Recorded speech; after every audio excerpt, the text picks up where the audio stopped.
Hello, dear viewers. Support me by subscribing to my channel and share my video if you like it. And also, make sure you comment your thoughts. Now let's start the video. Winterfell main road.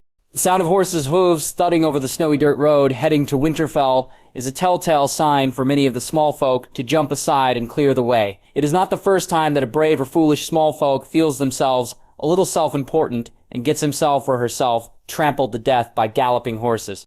All of them are Northerners, and they respect the graciousness, fairness, and kindness that the Stark of Winterfell gives to them.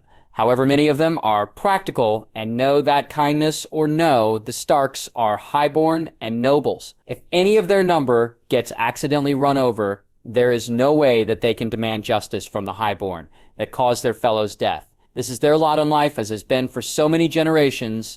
For the Lord of Winterfell and Warden of the North, he pays no attention to any of this as he rides in the best manageable speed he can handle without hurting himself. If he's more honest with himself, Eddard Stark can say that he is not surprised. He has been expecting something groundbreaking and bad ever since the royal party has come into his home.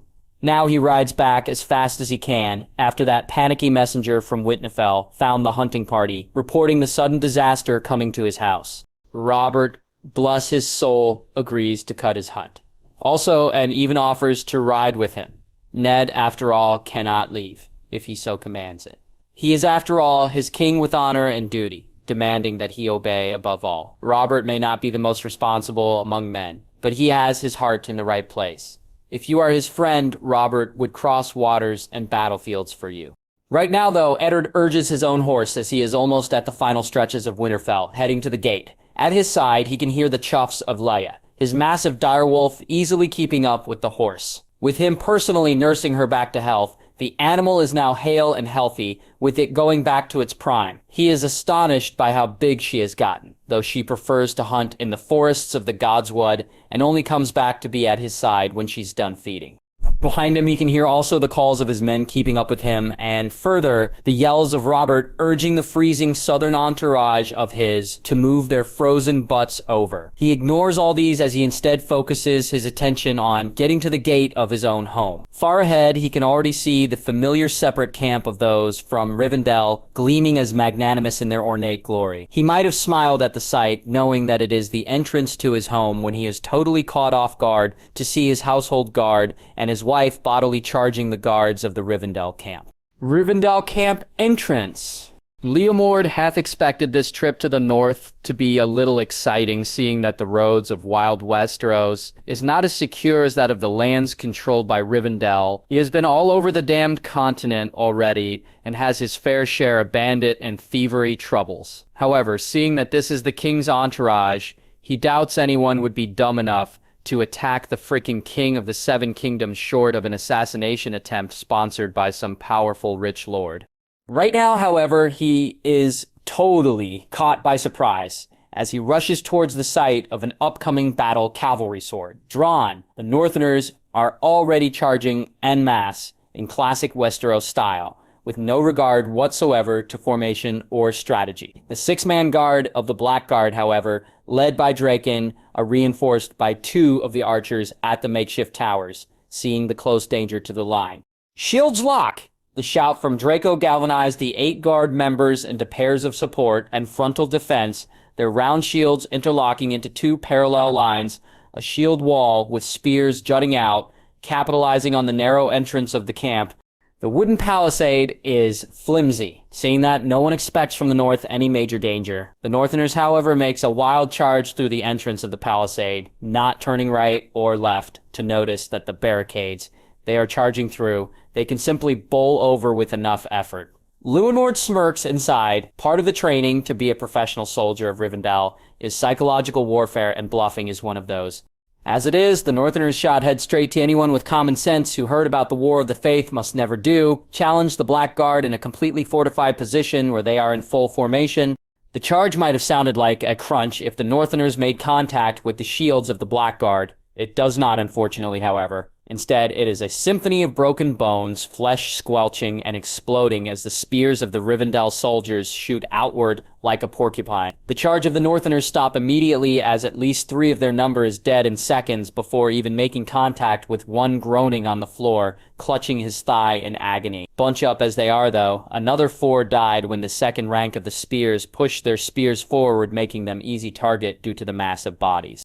Leomord wastes no time taking in the advantage of the situation. Also, rushing forward, he jumps over a shoulder over one of the blackguards before charging in. A silver-winged knight is a terrible sight to behold. Their strong reputation and their appearance is a factor of that. With their shining, large, heavy, unique armor and ostrich wings add-ons at their backs, wielding sword and shield so fast despite their weight is enough to give anyone a double take.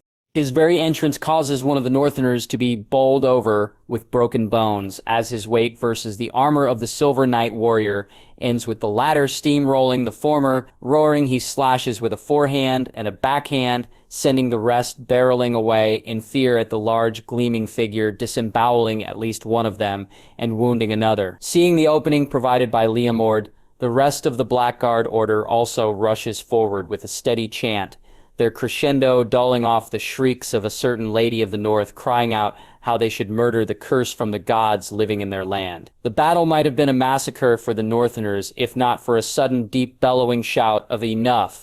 The sudden loud shout from the otherwise frigid and stoic Lord Paramount of the North stops whatever violence that is going on, and for good thing too. Out of the 20 men of the Northerns, only 5 of them are still in fighting shape, with the rest either dead, dying, or seriously wounded on the ground.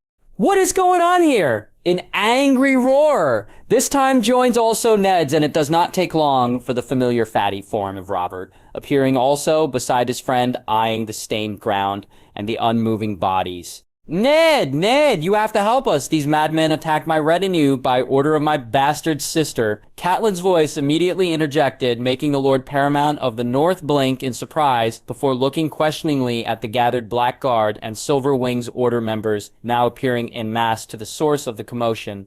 Oh, Leomord just scowls at the lying bitch. How dare she? You lie, he hisses, with enough venom that can melt ice, making every eye in the vicinity turn at her. His sword is immediately pointed at her, though. The bitch is shielded by her husband pulling her behind him. You have no honor, attacking us here without stating your purpose. And you lie, calling our lady names and insults. I should cut your tongue from your lips. Grandmaster, put down your sword and we will get to the bottom of this. The Northern Warden states out, raising a palm outward in peace. Leomord resists his urge to scoff, though he admits that the man has a better sense of politics than his wife. The Silver Wings Order, after all, is greatly renowned for their integrity and for upholding the practice of chivalry. Plus, they have great mastery over their weapons, and the Northern Lord is wise enough to know that, pissed off enough as they are, they could easily overwhelm his party and that of the king's. Unfortunately, his wife, it seems, does not share his common sense. He's lying, Ned. Kill him all, and the bastard also responsible for hurting our son by her very presence, hisses his wife, pulling and tugging at his cloak while glaring at them with hatred. Leomord has enough of the dumb bitch. While he would be happy to argue with Lord Stark all day, there would be no point with idiot whispering in his ears. In any other given day, it would be folly to challenge a Lord Paramount in his own domain. Fortunately, however, there is someone currently here who has greater authority than even a Lord Paramount. Your Majesty, what is your decision? This woman demands a fight. Should we fight and end this with bloodshed, or resheath our swords and talk this civilly, as men would do? Leomord calls out to the king, who sighs before grabbing harshly the wineskin off of a nearby squire before taking a long gulp out of it. Massive streams mixing into his bushy beard before wiping it off with one meaty hand. Let's get the fuck inside, and please somebody take care of the dead, he grumbles at everyone listening, before urging his horse at the direction of the gates of Winterfell. Inside Winterfell guest quarters, Jaime would be lying if he said that he isn't nervous. If he's going to be more honest with himself, he feels as if he would be vomiting as the realization of his deed hits his psyche like a battering ram, nearly overcoming his composure. He does not mean to do it, pushing that boy off the window. It is a spur-of-the-moment decision. His natural Lannister arrogance combining with the deep-seated fear of his affair with his sister. Did he regret what he's done? With every fiber of his being, he does. Yet, what is done already, and Jaime, as much as he regrets what he's done, would simply do what he does best. Go with the flow. In his current situation, that's the best he can do at the moment. At least he can protect his relationship with Cersei and branching out. Also his secret children. More than anyone, he knows what's at stake if they are discovered. The sudden sound of footsteps approaching snaps Jaime back to the present as he instinctively grabs the handle of his sword, only to see the visage of his father coming up the stairs. I know you are determined to disappoint me by insisting on this pathetic position of yours and ignoring your God's-given birthright as the next head of House Lannister, but I don't think you are at the level yet of stooping down to kill your own father, jibes Tywin Lannister, harshly making Jaime scoff at the same old music the two of them are doing. Good morning to you too, father, he simply replies. Are you here simply to remind me of my failings to our house, or is it something else? Jaime refuses to back down as his father pins him with one of his signature unnerving stares that would make anyone quail. The old lion of House Lannister has a talent on making people feel extremely vulnerable and thus easy to read and exploit. The third son of House Stark has suffered an accident today. The lady of the house is accused and attacked the camp of the Lady of Rivendell, breaking guest rights and leads to an investigation by the king and finding out the truth. Keep your sister and her children safe while being mindful. Things at the castle are hectic, and the last thing that we want is for Joffrey to make another scene like he did at the yard where he shamed himself. And with that final word, the old lion turns around and heads back to where he walks up. He pauses, however, at the entrance. Better yet, keep him out of sight until the time comes when we head down for King's Landing. That would be better for all. Winterfell. Robert has always been envious of Ned's marriage compared to his own. After all, he doubts anyone's marriage is better than his to that of Cersei, the spiteful shrew that she is. She hates him as much as he dislikes her. Robert would never be the one to pass a fuck on a pretty face and a cunt. However, for Cersei, these days he'll rather freeze his cock on the wall than be anywhere that's shrew. The only consolation that Robert has in this accursed marriage life of his is that he is sure, at least that the children is his seeing that Cersei's title and position would prevent the blonde lioness from cheating on him. Right now, however, as he listens to the explanation of the mad, in his opinion at least, woman in front of him, he rather doubts the truth about Ned's happy matrimony. Apparently the woman's son fell off the tower, and while crippled, the Maester's diagnosis is that he would be alive. Robert might have happily chalked it up to an accident if not for Deliana's servant/lover, who is supposed to be the boy's guardian at that time, have been attacked also and nearly died. Thus an investigation must be done, much to Robert's displeasure. He is not as durable as the Northerners on this cold landscape, and his fatty heat is being defeated in all fronts by the cold air. Of course, as the goddamn king, he might have happily said fuck it and start heading south. However, that would of course be a political suicide. The North is one of the Crown's greatest supporters, and with Lannister shits popping all around King's Landing, Robert needs them more than ever. Of course, on a more personal reason, Robert simply doesn't wish to insult Ned, who is rather angry looking right now, his usual constipated face being more constipated. In a way, Robert cannot fault his reaction. His son is crippled by an attempted murder, and his closest trading partner is attacked by his own men, who also died on the said attack. Everything is going downhill for his friend right now, and it is not helping that his wife's attitude is less than stellar on her accusations. Bastardy is a sin that the gods themselves ordain as one of the worst, preaches the Tully woman, either not seeing the rolling of eyes all around the room. Even Tywin Lannister looks like he wants to be anything but here. My bastard of a sibling, God's curse her name, has been the cause of this unfortunate events that are now plaguing my family. Her servant, whom I trusted for being a foreigner, failed to protect my son, and I would not be surprised if she is the one responsible for his current predicament. I would bet that, one way or another, the bastard Tully is connected to. Enough of this farce. The rich, cultured voice of Tywin Lannister fills the entire room, shutting the fish up as the old lion stands, and she retreats to her sit. A son of a great house has been attacked. As such, an investigation must be made, and the culprits be brought to justice. However, the king's entourage would be leaving soon for King's Landing, for the Seven Kingdoms cannot move without its ruler. In respect to House Stark, the Kingsguard would be handing the investigation for 3 days for every alien person here whom they feel needed to be investigated. After 3 days, however, the King's Court must head back to King's Landing in fulfillment of its duties. "What about the bastard?" shrieks the fish, swatting away the hands of her husband, trying to stop her. "That bastard has a name and is the Lady of Rivendell." "What about her, Lady Stark?" Tywin coolly speaks out. "She is the cause of all this." "What punishment will she get?" continues Caitlin. "If basing on religious opinions alone, there is not sufficient evidence that says about the Lady Deliana Tully guilty and be needing punishment. Until sufficient evidence be found, she is not guilty until proven otherwise." "Not guilty? Not guilty?" The fish is almost frothing at the mouth now. "She isn't here, is she?" "She has ran away with that servant of hers on their monstrous, unnatural beasts. Can't you see that her very actions make her suspicious? The Lady Deliana has head home for Rivendell to find help for her servant and friend. She has informed all of us about her abrupt departure and her reasons why. She would join us once she is sure that the Lady Yasmina is all right. Be it as it may, until the investigation is done, she would not be guilty unless the Kingsguard says so." Robert wondered how in the world does the Tully woman not die yet, a vein explosion with how red she is at the face. That is why he never expects the next words that would come out of her mouth. "I accuse her of treason. I accuse her of murder and the attempt to kill a Lord Paramount's son. If you won't bring justice, then the gods will. As is my right, I demand a trial by combat." Rivendell, healing houses. The healing houses of Rivendell are probably the best in the entirety of Planetos. It houses the most modern practices and magical healing skills that no one in the entire world has yet seen, catering to almost every known disease. No one yet who entered its halls have come out without feeling fulfilled or refreshed.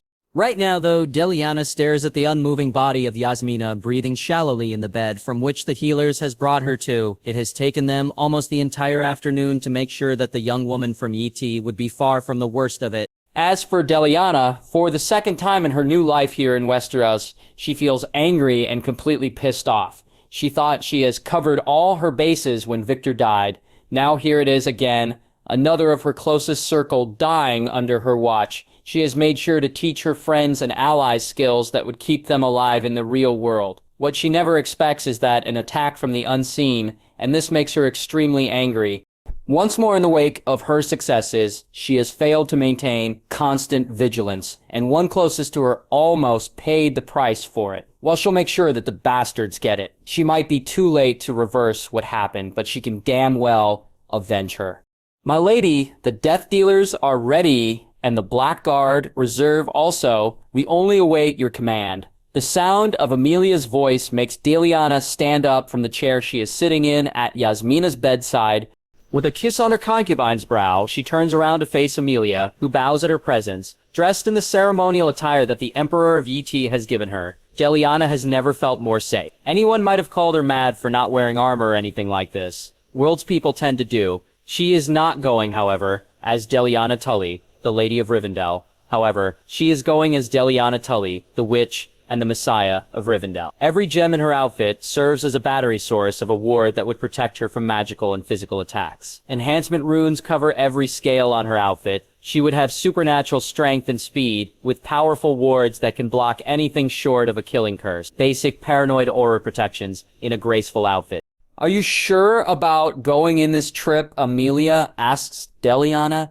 "It is not too late to turn back. This would not be like anything you will be fighting against. Our enemies wield magic almost the same as my own. It would not be easy, especially since you and the men would be on your own for at least 20 minutes. I am almost insulted by your accusation, Lady Deliana." Amelia answers with a mocking sneer. "I have pledged my life and my blade unto your service. Nay, we will bring the bastards that hurt our Yasmina. As long as you command it, Lady Deliana, we will fight any battle that needs fighting." "Very well, then lead on, Lady Amelia. In a few minutes, we portkey to battle." The giant weirwood north of the wall, home of the three-eyed raven. The massive tree stands tall like a giant pillar of life, its orange and fiery-colored leaves a defiance to the white wintry landscape all around it. As if faces another day, it is nothing more than a blip on the life of the giant tree, and also with its inhabitants. Deep inside and beneath its boughs, what probably is the last remnant of the children of the forest, that still actively fights interferes on the events of the outside world. They serve and protect, thus the greatest farseer and master of the mines, trapped on the weirwood's roots, whose reach and knowledge they value akin to something sacred. Today, however, would be anything other than just another day for the residents of the Great Weirwood Tree. In fact, if one would be more specific, today would be their last day. The great seer that they serve, after all in his hubris, have poked a sleeping giant with an iron red-hot poker, and filled it with terrible resolve. With a deafening crack that could be heard for miles, 3,000 souls appeared almost a mile away from the Weirwood Tree. It is just lieu of the powerful magical wards created by the children of the forest. Anyone who attempts to cross their barrier, after all, may they be living or dead, would get incinerated on the spot. For the one leading this expedition to punish an overachieving Sheer, she has no qualms whatsoever on engaging her pride at the price of the lives of her men. There's a reason why she has brought them here, after all. Instead of bull-rushing this campaign of punishment against the three-eyed raven alone, the golden rule in engaging against a foe whom you have little details to go with is always bring back up. Deliana almost vomits as the powerful, sickening feeling of apparition backfires on her. Fast, instantaneous travel alone is a risk. 2 is a flight risk. A group of 10 is dangerous. Now try moving 3,000. One has to focus his magical energy focus to a fine thread to succeed that. Even then, there is always a risk of splinching. It takes a while to reorient her magic back to a stable form. That is the reason why nearly past half of the Death Dealers of Rivendell and a complement of nearly 1,000 Blackguard segments that the Green Men fully trust are here with her to stall the enemy before Deliana becomes combat effective again. You start building the defensive perimeter. The enemy would be on us any minute now. Soldier, move those catapults forward. They are out of range. Barks Amelia at the Death Dealers, who rushes at the front of the column, starting to dig trenches while pre-prepared sharpened stakes and barricades that are magically reinforced at the tips are carried over. Also, my lady, are you all right with everyone now moving? Amelia's visage transforms from the stern countenance it has to her, more personal, worried one, as she helps Deliana move to a pre-prepared tent on a raised rise with Spartan furnitures, placing her on the couch where she can see the entire place. Amelia cups her cheek with worry. I'm all right, Amelia, Deliana sighs, wiping the sweat from her brow. She has forgotten the big-ass magic barrier wall that she has to punch through during the apparition. It has rattled her magical core more than she cared to admit. We have expected this. Make sure the men are ready. The enemy would be on us any minute now. For a moment, Amelia looks ready to defy her order about leaving her, but Deliana's glare cows her down. There is, after all, much more important things than their loyalty right now. I will, my lady, stay safe, and don't be absent for long. Leave some for me to kill, also. Okay? Deliana calls out, making Amelia raise her sheathed sword at her before she disappears down to join with the others. Now, totally alone, and sitting down, overlooking the wintry landscape of the north, Deliana glares at the giant tree where the coward is hiding. She can already feel the magical reserve of the bastard moving as he prepared whatever devilry he is hiding to stop the justice coming for him. A spark of magic lights on Deliana's palm, making her frown. Her magic is still fluctuating. By the imbalance inside her core, she judges that it would be at least 15 to 20 minutes before it stabilizes itself. Until then, no magic unless she plans for her arm to explode in chunky pieces. Even so, Deliana has zero plans to sit her ass while her men fight and die around her. Making sure that her shaking legs are able to take her weight, she stands and walks down to join Amelia and the rest of her men. Frontal line of the expeditionary force. Around her she can hear the shouts and the barking of orders of sergeants and captains to the gathered force. Everyone at the front line is a volunteer for this. Currently, they are all dressed in thin strips of linen, while mud is wiped on them by their own fellows. Cover every part of yourself, else you'll be burned by the fire. Every piece of cloth, every piece of skin, help each other, explains one of the sergeants, as Death Dealers wipe each other off. Even Amelia herself is wearing a simple chest cloth piece and short pants covered in mud also. She is never one to hide at the back. The plan is simple as far as plan goes. So far, the main objective of the army here is to hold off whatever the three-eyed raven stooges might be able to throw at them. The first line is the trenches with stakes and barricades drenched in oil and tar. The volunteers would be manning the first line of defense. The second line would be entrusted to the Blackguard. Rigid and powerful, their formation would be the sharpened spear against anything who makes it through the first line. Finally, the third line would be composed of the skirmishers, an assortment of silver-winged knights and death dealers who would plug the holes of the second line. 20 minutes, that's all they need to hold on to. Lady Deliana has already told them that this would not be an easy fight, since they would be fighting against beings whose blood runs thick with magic and sorcery. If the Lady Deliana is worried, then Emilia is too. She has seen personally the capabilities of the Death Dealers and the Blackguard to say that they would be outmatched. She admits worry her a little. Man the catapults! Infantry form up! Archers ready! Be careful! Crack. The entirety of the expeditionary force freezes at the sound.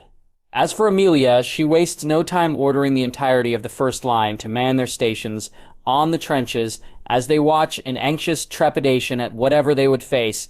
Crack, crack. The very ground seems to shake as bulging burrows appear on the snowy ground, growing larger and larger. She raises her hand, making every archer draw their arrows in preparation. The bulging things grow larger and larger before exploding outwards with powerful roars, and Emilia might have felt her blood grow cold, if not for her deep-seated resolve, not to disappoint her friend and prophesied savior.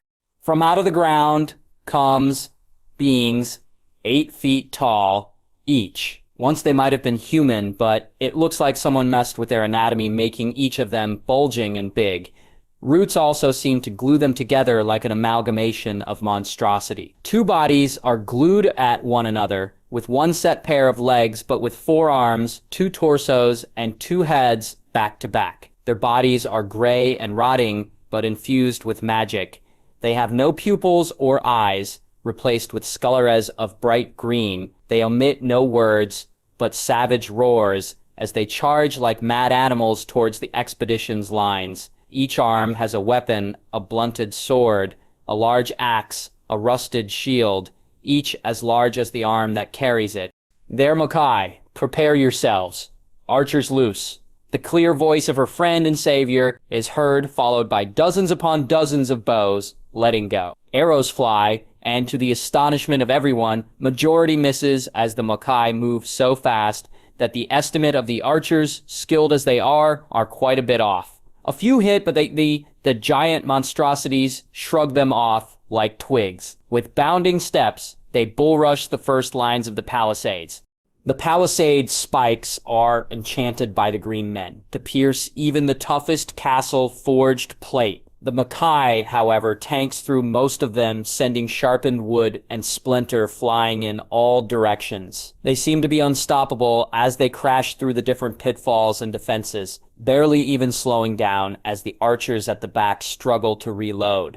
In mere moments, Emilia can see the first of the Makai finally at their front, heading straight to the trenches where the volunteers lie in wait. With strength and speed that defy expectations, they barrel over the last of the spiked defenses over raised earth of the trenches, catching the defenders by surprise at the powerful charge. The elite of the Rivendell might have little match against any human soldier of Westeros, and Essos for that matter, but the Makai are different. They live up to their name and dedication, however.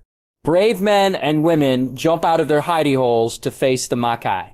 One look, however, is all that is needed to be seen, that they are heavily outmatched, faster, stronger, and bigger. The Makai swats the brave souls off. 2 men tries to help their comrade, thrown off by a Makai, breaching only for one to be thrown by a backhand towards one of the spikes. A death dealer tries to attack it with a 2-handed axe, but one of its arms block it with a short sword before 2 other arms, holding a spear, pins him on the ground. A second Makai rushes through the breach, the first made pummeling to dust their fallen comrade. Light the fires! Emilia can find herself shouting to the men, regaining her discipline and composure. Light the fires! Light the fires. The shouts are repeated all over the line, and nearly every member of the volunteers at the first line grabs the nearest torch they can find before throwing it at the tar and oil. In mere moments, the entire trench line is an inferno. The first batch of Makai that is broken through is caught off guard by the sudden fire and the archers and crossbowmen, have finally clear lines of sight as they release their ammunition. Even then, it takes upon dozens of bolts to bring one down. Some even use bodies of volunteers as meat shields before they are overwhelmed, taking many with them. The discipline of the Death Dealers and the Blackguard, however, are finally kicking in as they slowly get over the surprise of their foes. Hold! A major cries out as he and his men bring down a Mackay full of arrows. Even then, they lost 2 as the dying monster ripped them to shreds on its death throes. On the rest of the lines, same scenes can be seen. A half-burnt Mackay is dragging half-stumbling, half-wobbling dead body towards the trenches where a roaring death dealer throws at it a hand axe, splitting its remaining alive head in half in a shower of gore. It might have torn its killer apart also if not for 5 arrows to appear on its chest, pushing it off and finally falling to the ground unmoving. Fire the artillery. Emilia calls out, remembering the pre-prepared war machines in standby. Loose, the heavy chink of chains and straining wood can be heard as trebuchets and catapults finally start to join the battle. Dozens of fireballs stream at the air, heading towards the rest of the bulges outside the first line's vicinity that are appearing again. Fire! The siege engine captains roar out with many a sound of reload as they unleash their burning payloads. Each of them siege engine weapons are not stone, but rather enchanted pots designed for hitting infantry and cavalry. In short, they are designed to thin off the herd of any charging army. Giant fireballs crash like the judgment of the gods over the next wave of Mackay. They are not numerous or en masse like any charging troop. While the damage to any charging four with such barrage might be damaging and fatal, it does little damage to the charging Mackay, burning dozens on each impact and crushing into smithereens those unlucky enough to be caught in the blasts. However, the rest who simply suffer burns and third-degree charge like bloodhounds towards the rest of the burning lines, ignoring the flames as if they aren't there. The volunteer forces, however, do not disappoint. Despite the inferno surrounding them and the extreme heat, they still manage to retain their common sense as they face head-on the constructs of magic gunning for them. A Makan recklessly charges over a breach on the sharpened stakes, only to be impaled by a large wooden pole raised just in time of 2 Blackguard members. Despite trapped and dying, its arms thrash, breaking a skull of one of its trappers and throwing off the other. Emilia takes advantage of the unmoving monster jumping over a raised mound of dirt, the Valyrian sword Red Rain jabbing down directly on the top of the monster's head, stopping its movements immediately. Looking around, Emilia can immediately see the rest of the line faring badly against the monsters rampaging through their defenses. The fires whose main purpose are to delay the charging beings seems to cause more damage to the defenders rather than their attackers who are little fazed by the flames. Despite the wet mud, many of the frontline volunteers cannot wholly escape the flames roaring all over the trenches. Many have to be dragged kicking and screaming out of the trenches filled with fires. Of course, the Mackay, never one to miss an opportunity, pounces on the escaping wounded. Many still on fire meet their deaths quite fast as the giant monsters tear through them. One escaping man screams as fire engulfs his entire body, only to stumble as an axe plants itself on his back, courtesy of a Mackay bowling through the fire. 2 more crying wounded are attacked by the giant monstrosity, taking advantage of the confusion and the fires. The men, however, prove their valor. Wounded, burnt, and half dead, they still try to rise from their decrepit states to fight off their soon-to-be killers. Spears and swords are wielded against the four-armed menaces in vain. Stronger, larger, and broader, men are thrown off like rag dolls by the Mackay. All around the front line, massive breaches are made as nearly the entirety of the defensive forces is dead, in retreat or wounded. Emilia herself holds a cadre of 50 survivors at the left flank, holding as best as they can. Secondary defensive line. The Mackay, burnt and smoking now, without hesitation pushed through the secondary lines filled with determined Blackguard soldiers.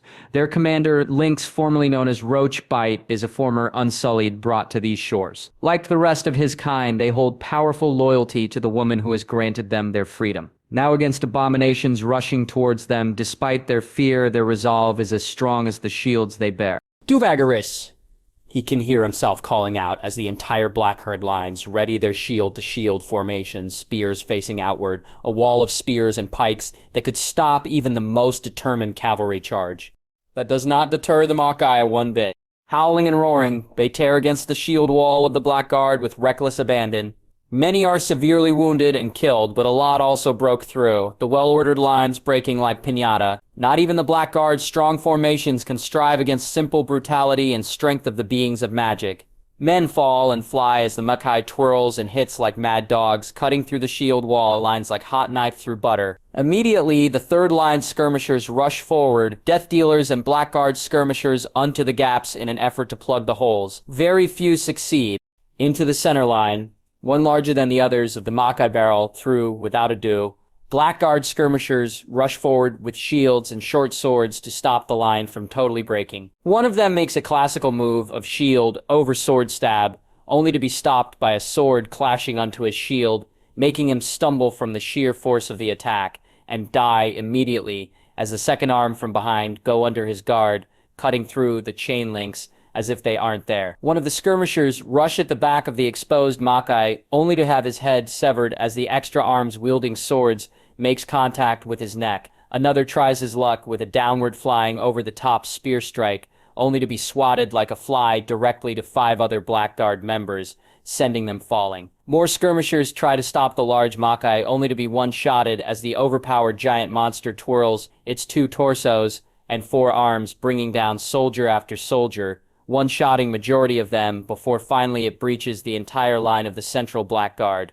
Its last 2 foes, a dual-wielding death dealer, and the other with a shield and a sword, fell down when the Makai grabs the one with the dual sword on the head and lifting him like a rag doll, before flattening the one with the shield, using the body of the latter like a jackhammer.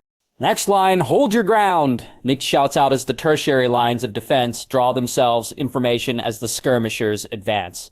All around the area, entire lines of Blackguard formations are being breached and cleared in response as many of the Makai break through the remnants of the first defensive line. Blackguard formations remain rigid, however, despite the holes on their lines, making sure not to break against any other onrushing Makai at the forefront. At the back, light cavalry, supported by heavier silver-winged members alongside death dealer skirmishers, challenge and hunt down the Makai that manage to push deep into Blackguard ranks.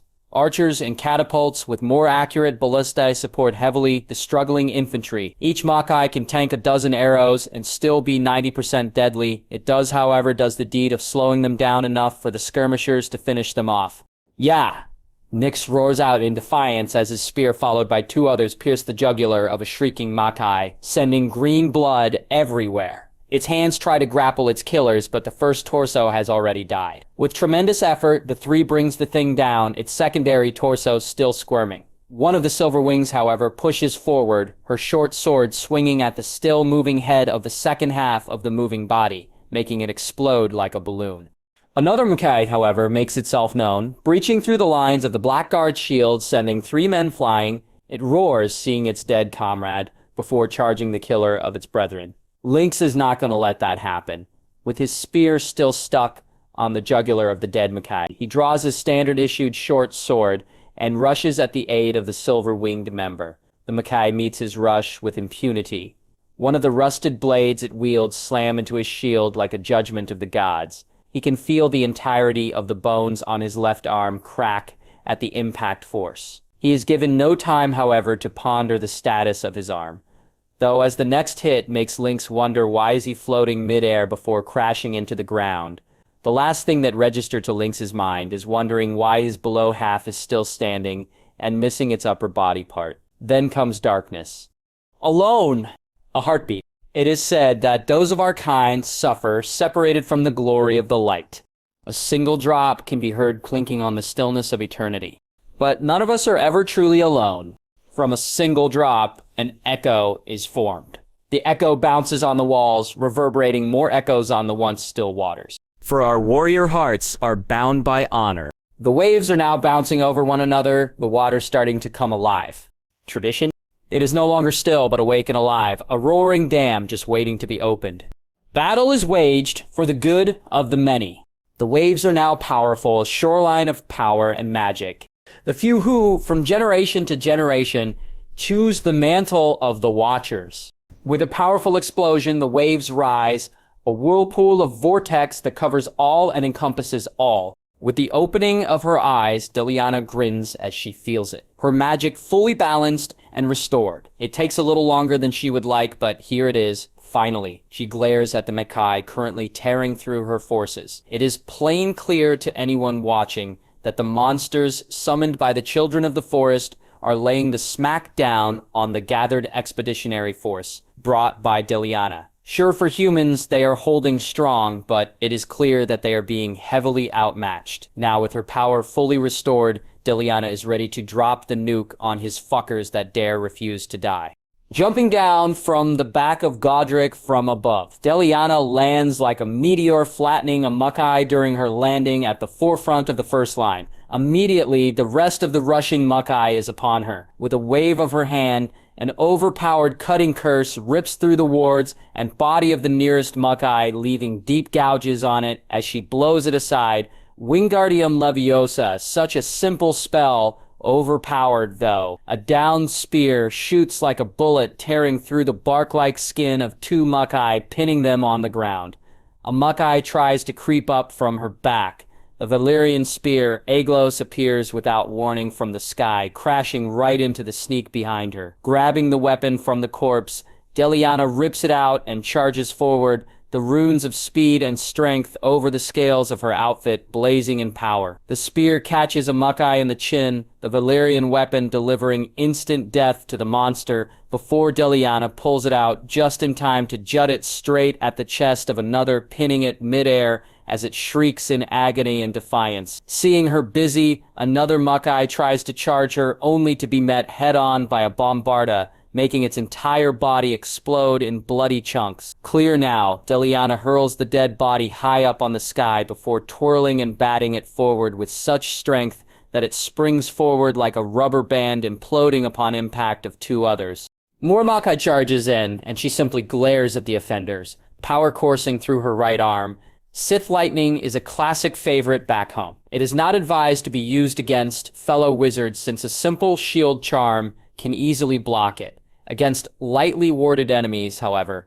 With Yell, Delina's right hand stretches forward, lightning blazing forward. The Mackay, in all their madness implanted to them by their creators, are caught totally unawares by the pure form of magic heading straight for them. The first is dead before it even computes what is going on. The rest are a little slower, with majority of them having to twitch for a few seconds more before finally lying still charred. Nearly 12 Mackay are lying unmoving. As Deliana continues her walk forward, two last Mackay charges her. With a flick of her fingers, one is catapulted when the ground beneath it juts a large piece of stone at its back, propelling it forward to one of the sharpened stakes. An overpowered Expelliarmus spell strikes the second one with enough force to leave it a grease paste on the ground.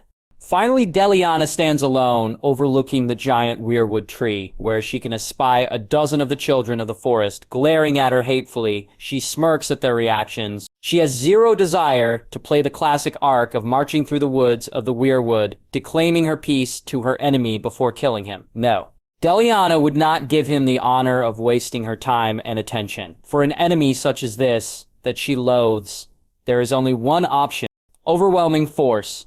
Raising her hand above the heavens, she wordlessly feels the molecules gathering at the enchanted gauntlets on her arms. Thunder booms overhead as the dark clouds appear, followed by lightning now going down like streams, arcing down her gauntlets. She can feel her wards flicker as the children of the forest start throwing what seems to be light grenades that explodes upon impact on her wards. A feral smile appears on her face. Yes, let them panic upon seeing her power. Hit her once, and Deliana would make sure that she would hit you back 100 times harsher. Feeling the power at her gauntlets reach full potential, she directs them forward at the great weirwood. With a shrieking sound, the lightning screeches forward before hitting what seems to be an invisible wall barrier that holds for a few seconds before cracking and exploding in smithereens. The lightning, however, is over, also making Deliana frown a bit, though she might admit that she's a tiny bit impressed. The flexible phoenix-designed gauntlets at her arms are charmed heavily to absorb the latent energies of an entire thunderstorm, a bit of wind, temperature, and water manipulation.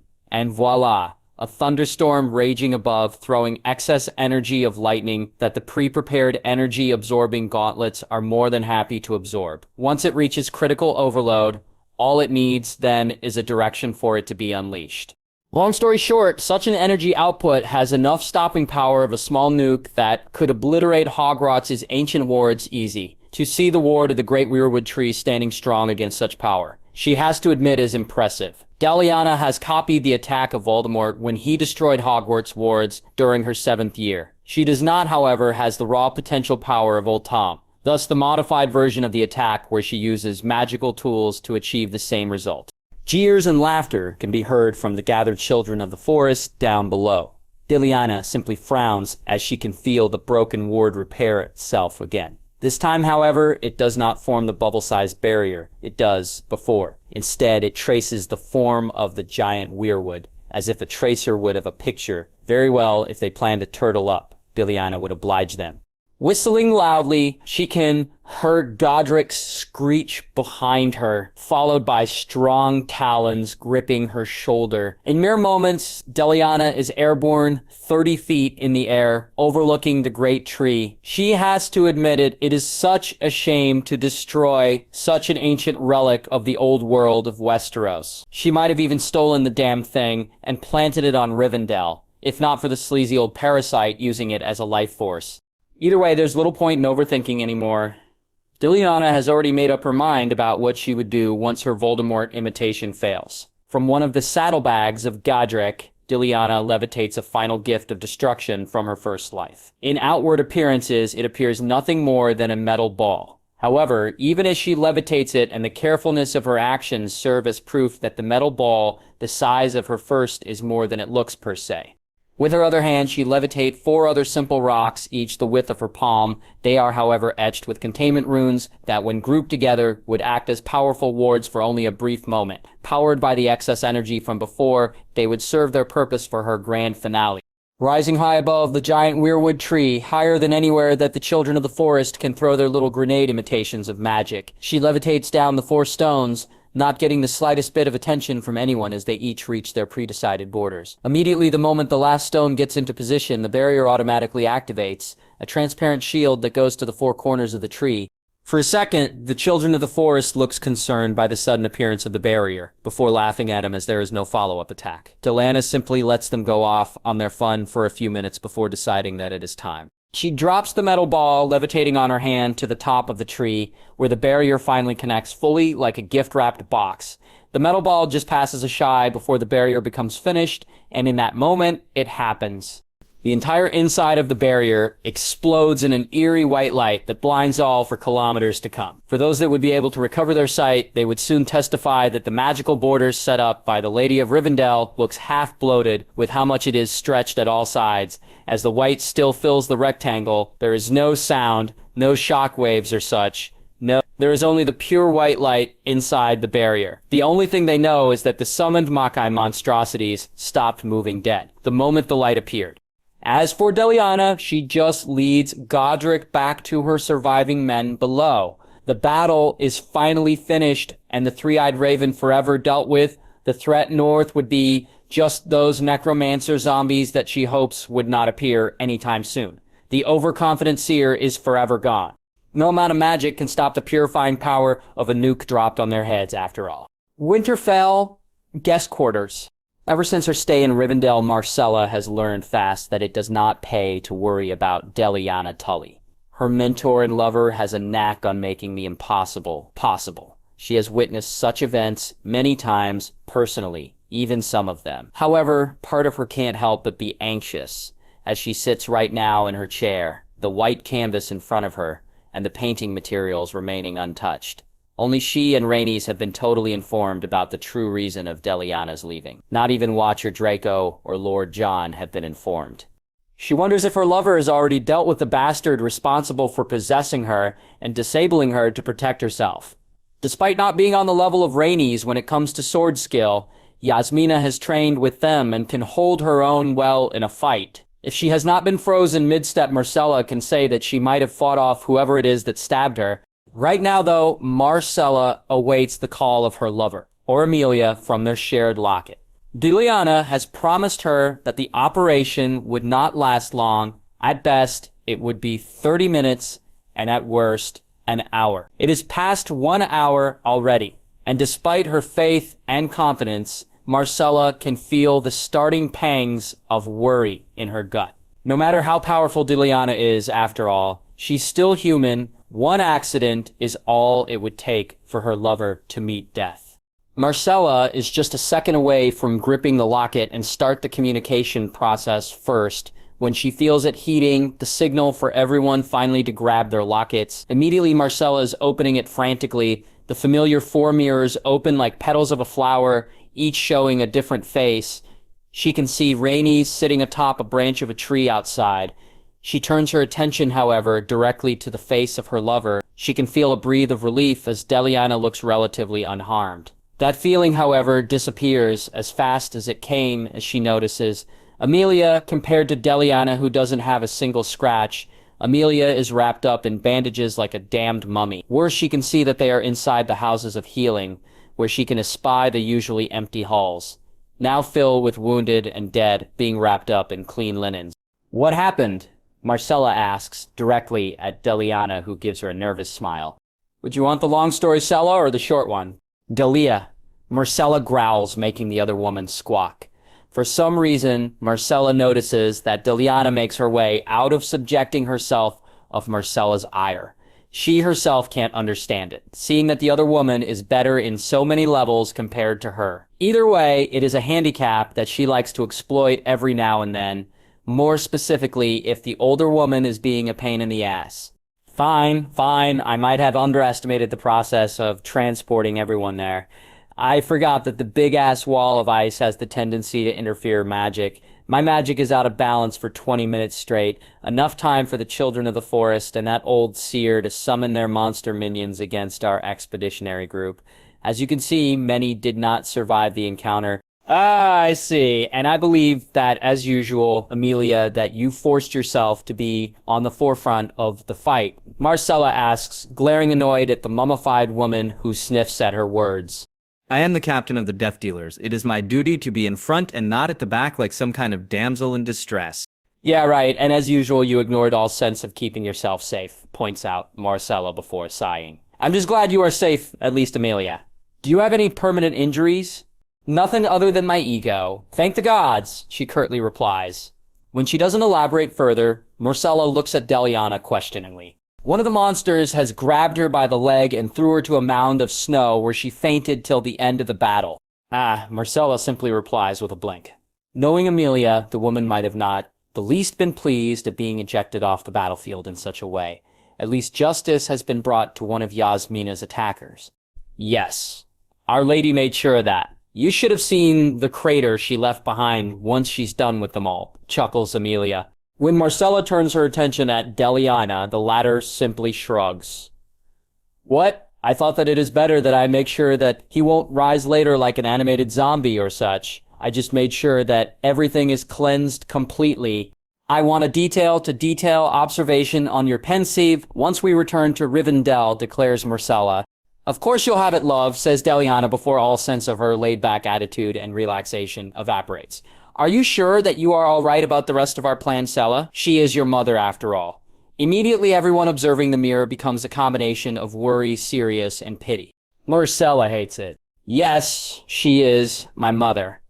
However, she hurt the people I love, the people I care about. I can count on one hand the number of times when she acted as my mother without making a show of it. She's not there when I'm sick, when I'm hurt, and when I'm being hunted by my own brother. So no, I will have no regrets. Yasmina, on the other hand, has been there for me every step of the way. So for her justice to be given, I would not raise an objection for the culmination of the next stage of our plan."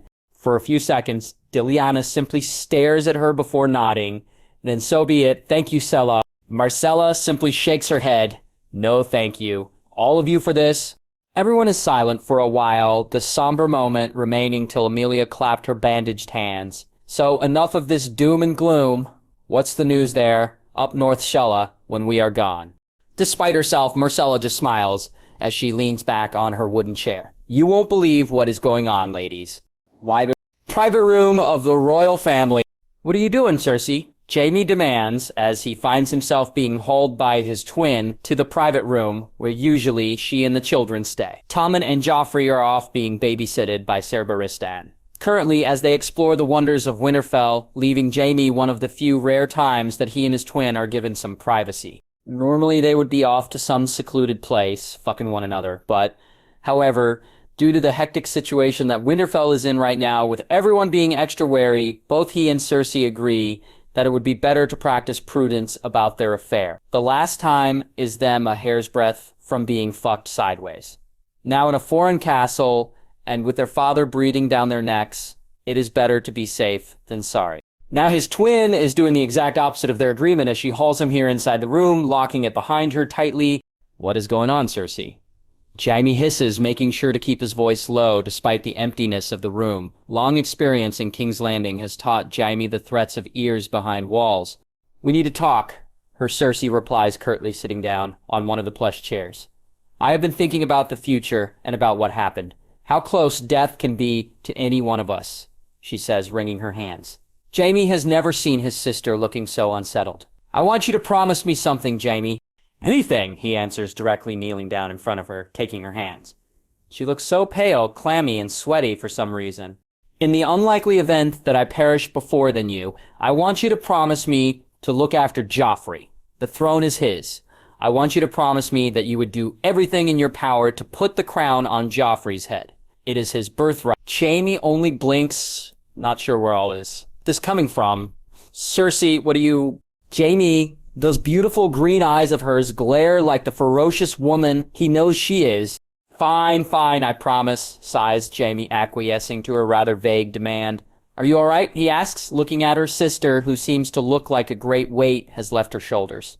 Yes, now I am, she replies, leaning back on the chair she is sitting in. The entire day I get this foreboding feeling, as if someone is staring at me in a less than pleased manner. I guess it is just the stammed weather making a mess of me. It would be better once we get back down south tomorrow. Look at the bright side, Cersei. At least it would be entertaining before we head back down south, points out Jaime, making her snort. In a way, even he is curious about the troubles caused by the wife of Lord Stark. Private rooms of Lord Stark. Catelyn, please be reasonable and think about what you are doing. Her husband pleads to her, making Catelyn's teeth grit at his words. Can't he see that she is doing him and their entire family a favor? The place has been cursed ever since her bastard sibling arrived here at Winterfell. He should be thanking her for giving them all the chance to put the bastard down at best, or get her thrown into the black cells at worst, where she could not be the cause of any more trouble. I told you, Ned. I told you from before that nothing good can come out from associating from bastards and their ilk. Catelyn hisses. They are tainted and cursed by the gods themselves. Now look at us, our little boy never able to walk again, and it's because of the gods hating us for harboring a being of sin. Once more, Catelyn has to hold her irritation at the exasperated look that appears on her husband's face every time she mentions the true gods. Damn Northern faith and damn their weird disregard for the seven that are one. We have discussed this many times, Cat. That bastard is the primary source of funds for the entirety of the North. They provide almost the entirety of our supplies and has been a stout and loyal ally of ours for years. The current growth of our kingdom we owe all to her, points out her dear Ned. And once she's out of the way, everything that she has built would belong to my brother Ned, and also to our brand since Edmure has no children of his own. Catelyn insists it is a win-win position as far as she's concerned. Suffice it to say that after her challenge of a trial by combat, Catelyn at first thought that she doomed herself. After all, she's not the one being accused and has no leg to stand on, especially since she is the wife only of Ned, even if she is a daughter of a great house. However, the fool of a silver-winged knight agreed so fast that it surprises even her. In the end, she only scoffs. Apparently, fools would also follow fools. She, like everyone else, of course, knows that the Order is made up of bastards elevated due to their deeds and prowess. Either way, the challenge is accepted even before anyone can refute it.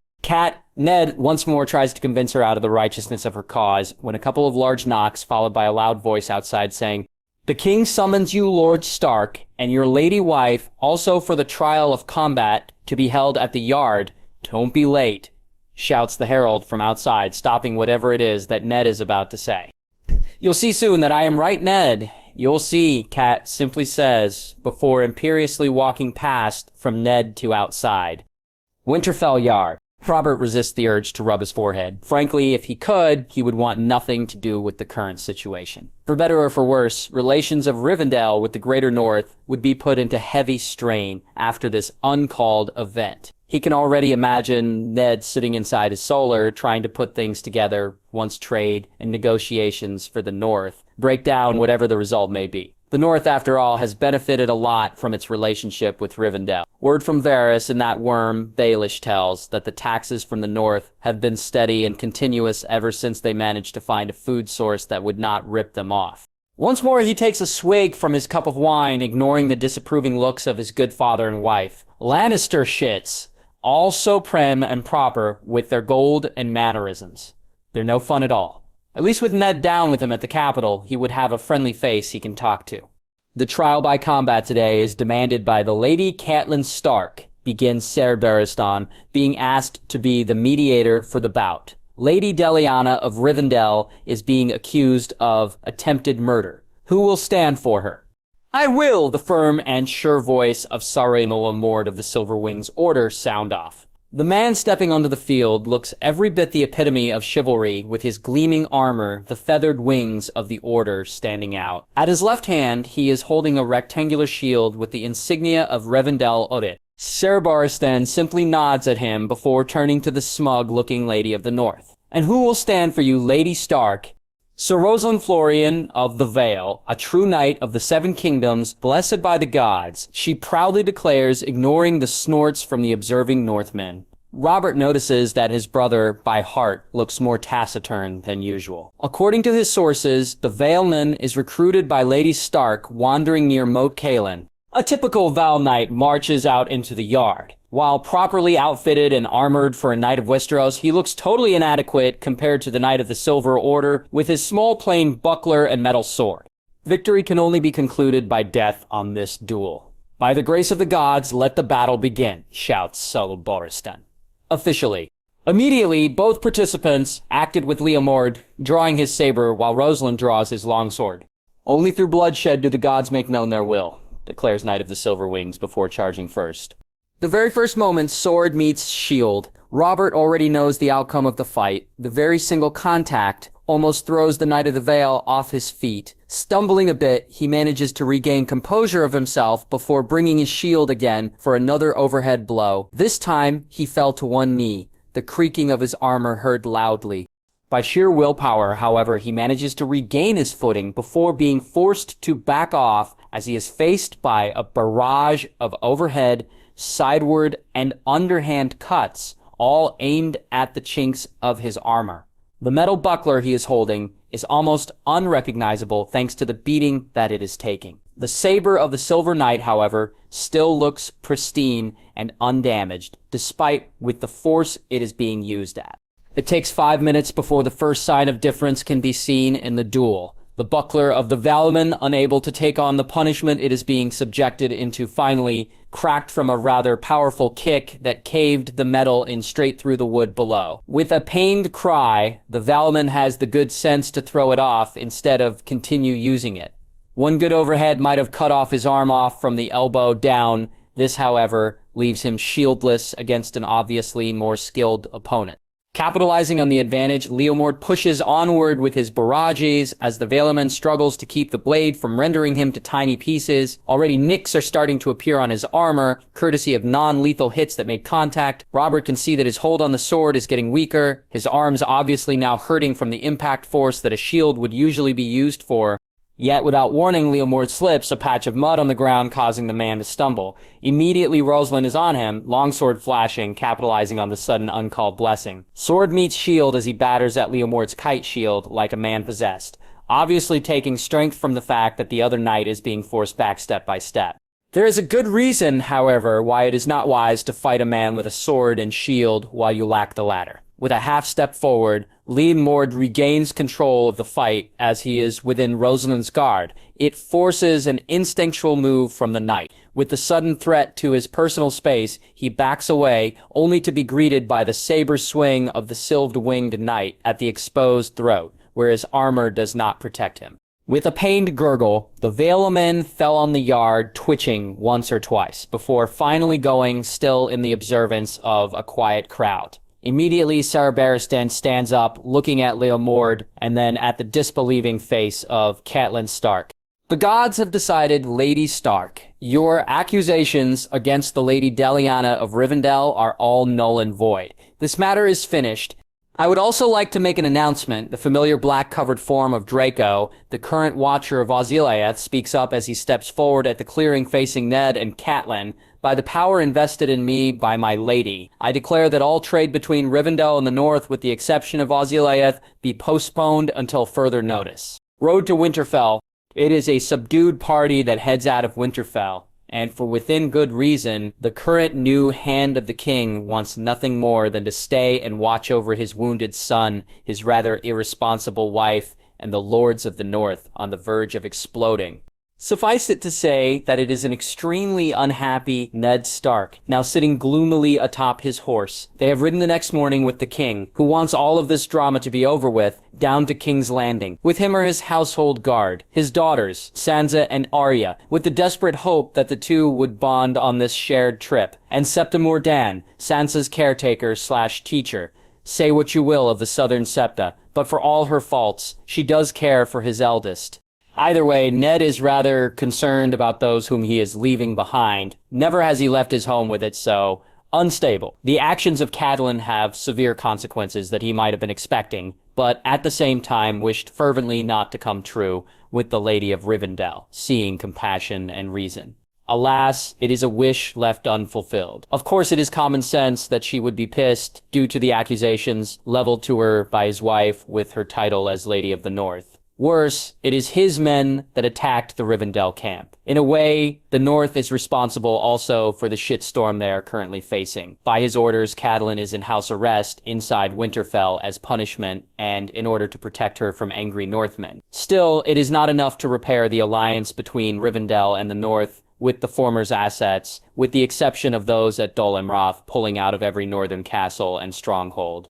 As a result, the Lords of the North flock to Winterfell to find answers as to why their major trading partner is pulling out of their homes. Long story shorty, they are not happy with the cause, though. They all sympathize with the attack on Rickon. To add fuel to the fire, they are even more unhappy with Ned's appointment as Hand of the King. While a powerful position, many in the North doesn't give a rat's arse to the Southern. Just hopes that Robb would be up to the task of dealing with the lords and ladies of the North in his absence and the loss of their trading partner. His eldest is capable, he knows that already. All he simply needs is the confidence and the experience to deal with all of it.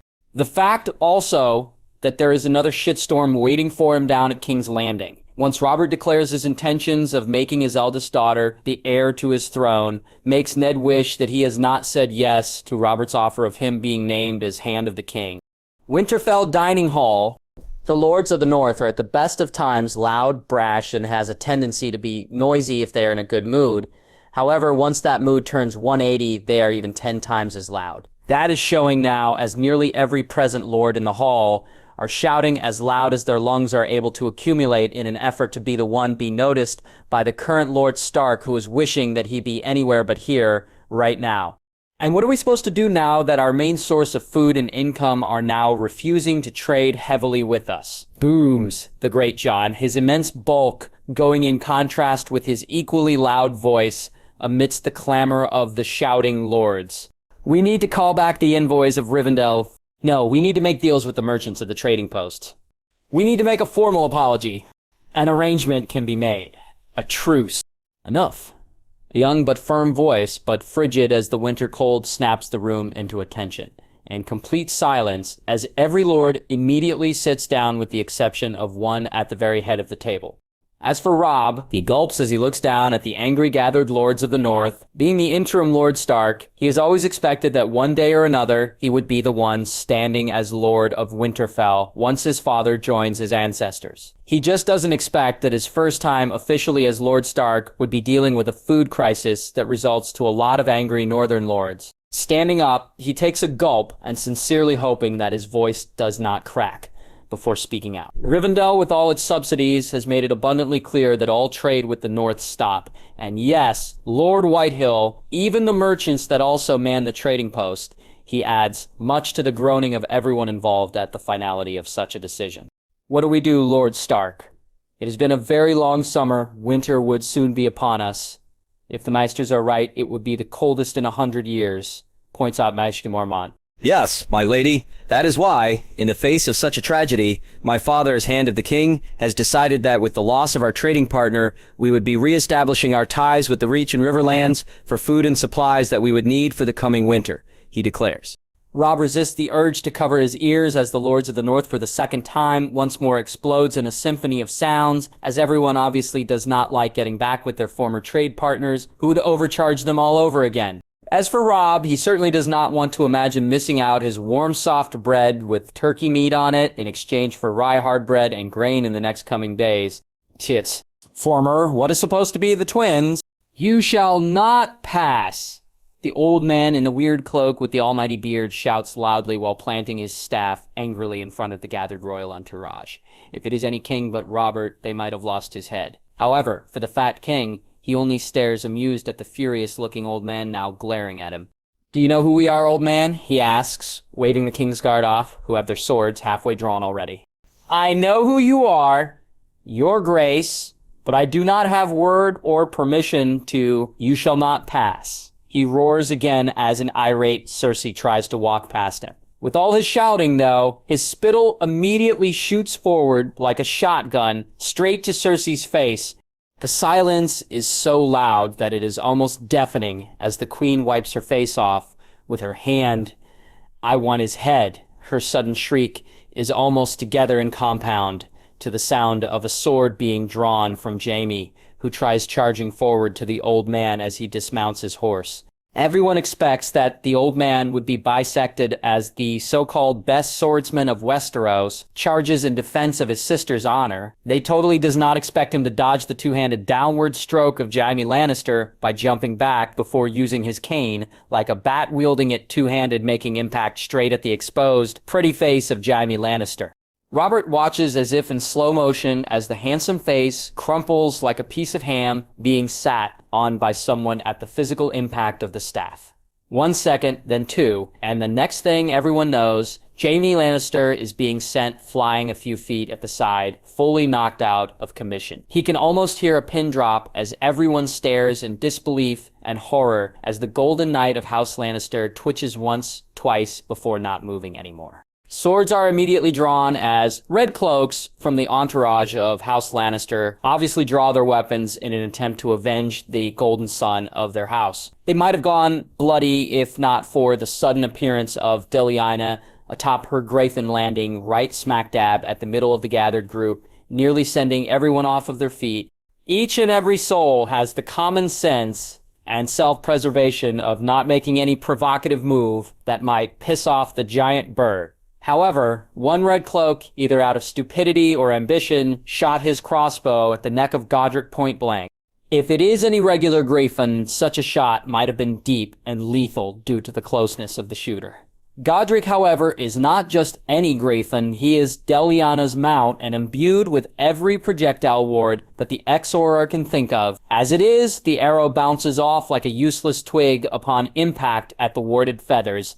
Godric might have been unharmed, but he certainly feels the bruise of such a shot. One golden eye glared balefully at the now terrified archer, who pisses his pants at the realization of his folly. A piercing shriek follows as the Graythen lunges forward, like a snake snapping and tearing at the man. Robert may be used to war, but even he can feel nausea as he watches the giant bird tear the red cloak apart till nothing is left of him but a torn cape and ruined armor pieces and body bits in less than 10 seconds. Apologies for that, Lord Lannister, Deliana declares, sliding off the back of her mount to stare at the Lord of Casterly Rock, who seems to have become frigid as ice upon seeing firsthand his subjects' demise. He did shoot me first in my own land, nevertheless. Indeed he did, the man replies, regaining his composure quick. You will find no arguments with me, Lady Deliana. Thank you, the woman declares before bowing to Robert. I'm sorry for my guard, Lord King, but he is rather fanatical when it comes to his duty. No apologies needed, Lady Tully. Rare it is to find someone as dedicated to their job these days. I wish the gold cloaks are more like him, Robert replies jovially. Now please tell me that you have repaired the bridge of the twins. Me and my retinue are rather in a hurry to get back to King's Landing. The young woman in front of him smiles in that familiar way that Robert has come to realize that usually ends up in awe-breaking surprises. I demolished the twins, your grace, and that rickety old bridge that the Freys have been so fond of for generations. The workers of Osgiliath have worked day and night to finish what you are about to see now, and the seat of the entrance to the north. Let me introduce you to Riverguard and Isengard, the union of the two towers. She waves her hand forward, and the fog that usually covers this place due to its humidity seems to fade off like a curtain. It is not the first time that Robert has witnessed the marvel of engineering and miracles that follow on Deliana Tully's wake. The woman has built great things given enough time. Right now, however, Robert witnessed something that she achieved scant only a few weeks, where once ugly pairs of castles stand that are the twins. Now, in replacement to them are two giant towers rising to the heavens, black as night and menacing as hell. At their very top are flat open spaces where rows of jagged teeth sits imposingly. Between them, a very large bridge made of metal are being hauled from the waters by giant chains. In other words, it is imposing as hell. Robert absolutely loves it. The North Winterfell. Malik the Ripper observes the changing guard of the walls of Winterfell. Tonight would be the night that he would be executing his orders directly from the Crown Prince himself. Malik is no ordinary catspaw. No. Born and raised at Flea Bottom.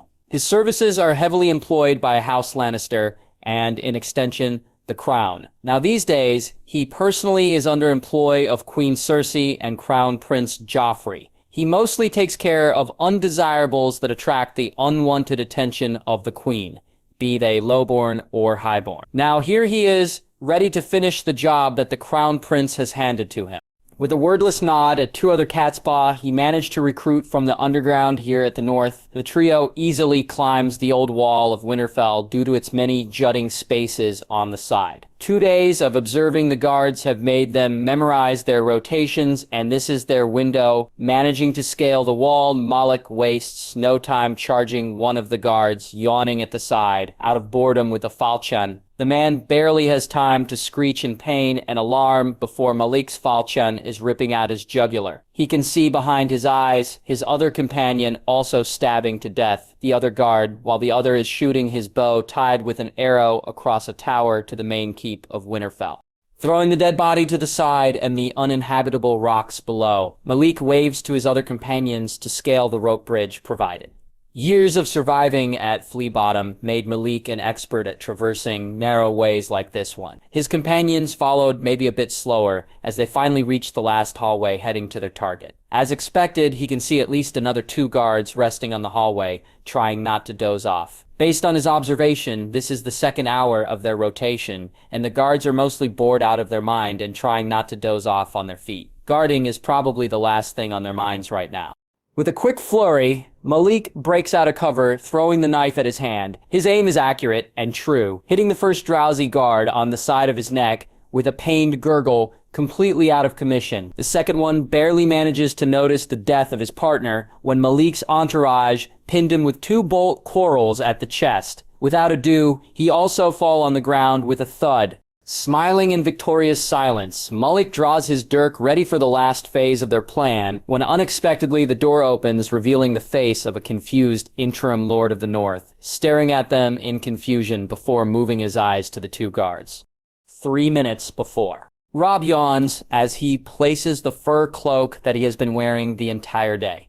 He has always expected that being the interim of his father would be hard, but not that hard. The Northern Lords have to be strong-armed by words and promises. though some, like the Great John, needs a more literal way of handling to keep them from bloody rebelling. Suffice it to say, unhappy would be the best thing that can be described on the Northern Lords. The alliance of Rivendell with it has been a breath of space from the troubles that the North has been experiencing for generations. Long story short, not a single one of the men and women from that hall is happy with his mother right now. Robb makes a mental note to keep his mother out of the public eye. One of the locals might club her especially with the bad news that food again has to be rationed till trading ties be established with the Reach again. Right now, however, Robb stares at his unmoving brother, lying at his bed. Maester Luwin has done the best he can do for him, and he is now resting. While he would be crippled for life, he at least would be alive. Thank the gods for small mercies. He would need to take Summer back beside Bran's side soon. Seeing his direwolf, at least, would lessen the already bad news that he would need to break to his brother. He also needs to send word to his mother at the Sept of Hers, where she is praying to her gods. He grimaces again. For the life of him, he has no idea why his father keeps acquiescing to her demand that he repair the Sept that the old gods keep bringing down. A loud thud makes Robb frown outside. That suspiciously sounds like a body falling. Did one of the guards sleep on the watch again? He wonders to himself as he stands up to check. It is not the first time that a random guard would fall asleep during his watch. While understandable, Sir Roderick makes sure that said perpetrators are disciplined. Robb opens the door quickly, a word of reprimand already starting to emerge from his lips when he pauses. What he certainly does not expect to see tonight is three ragged-looking strangers in tattered outfits standing outside his brother's door. Worse, he also sees the obviously dead bodies of the guards lying unmoving on the ground, one with a knife sticking on his neck and the other with crossbow bolts at the chest. Instinct takes over and Robb slams the door shut. It might have saved his life, for in the next second he backs off from it, as two coral bolts are sticking out of the door where his body is a few seconds ago. He is, however, unprepared for the door to suddenly burst open, courtesy of a kick from one of the assassins who is now charging him with a wicked-looking knife. Robb just cursed as he realizes that he has left his own sword at his room. He doesn't expect, after all, that he would be fighting for his life tonight. As it is, he grabs the only thing nearest to him that can be used as a weapon, the chair.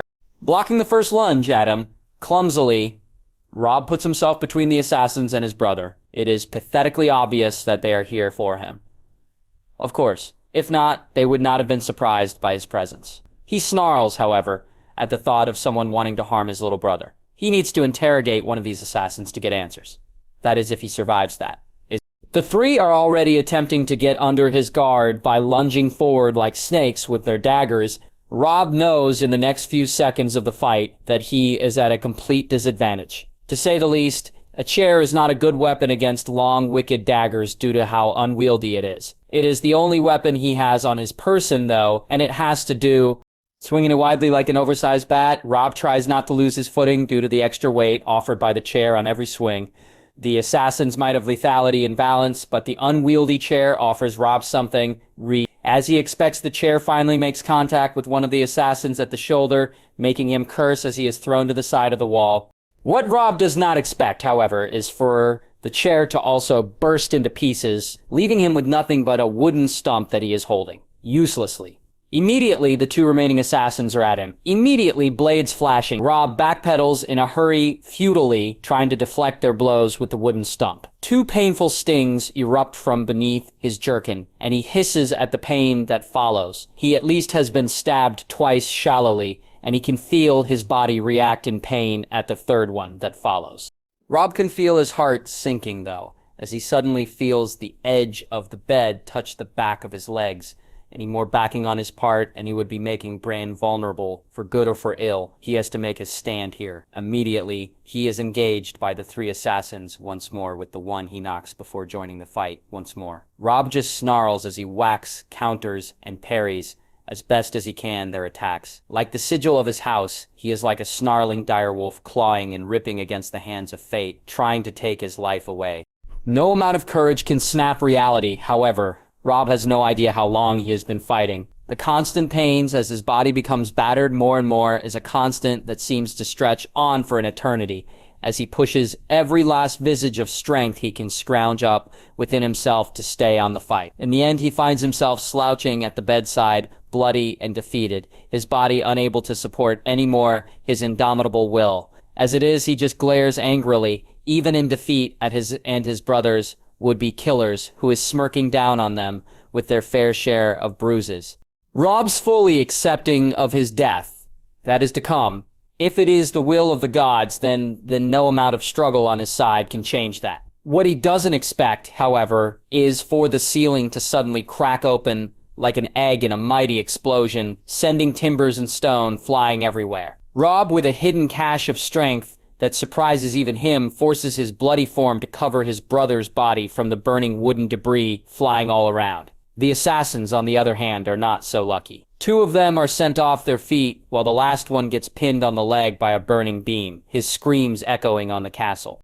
The sudden explosions and ruckus might have brought the entirety of Winterfell to the commotion.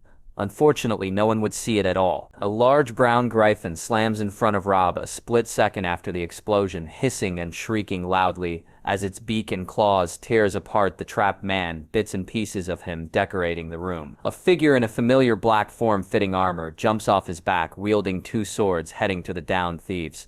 One barely has time to scream out in fear and alarm before he is pinned to the ground with a single sword thrust. The other is much wiser as he rolls away, barely avoiding having his jewels decapitated. As it is, Robb's savior is after him in second sword swinging. In normal events, wielding bastard swords in a room is a bad idea against smaller weapons like knives, short swords, or dirks. However, his savior apparently is skilled enough on wielding her weapons for even in tight quarters. She is easily outfighting the assassin who is trying his damnedest not to get his head separated from his body. With such difference in skill level, however, it is not long for said head to be sent flying, courtesy of a horizontal swing that cut off the dirk on the hilt, where no metal reinforcement can be found. As Robb finally succumbs to blood loss and exhaustion. However, what he sees last is the familiar face of that Dornish woman guard that follows the Lady of Rivendell around. The Crossroads Inn.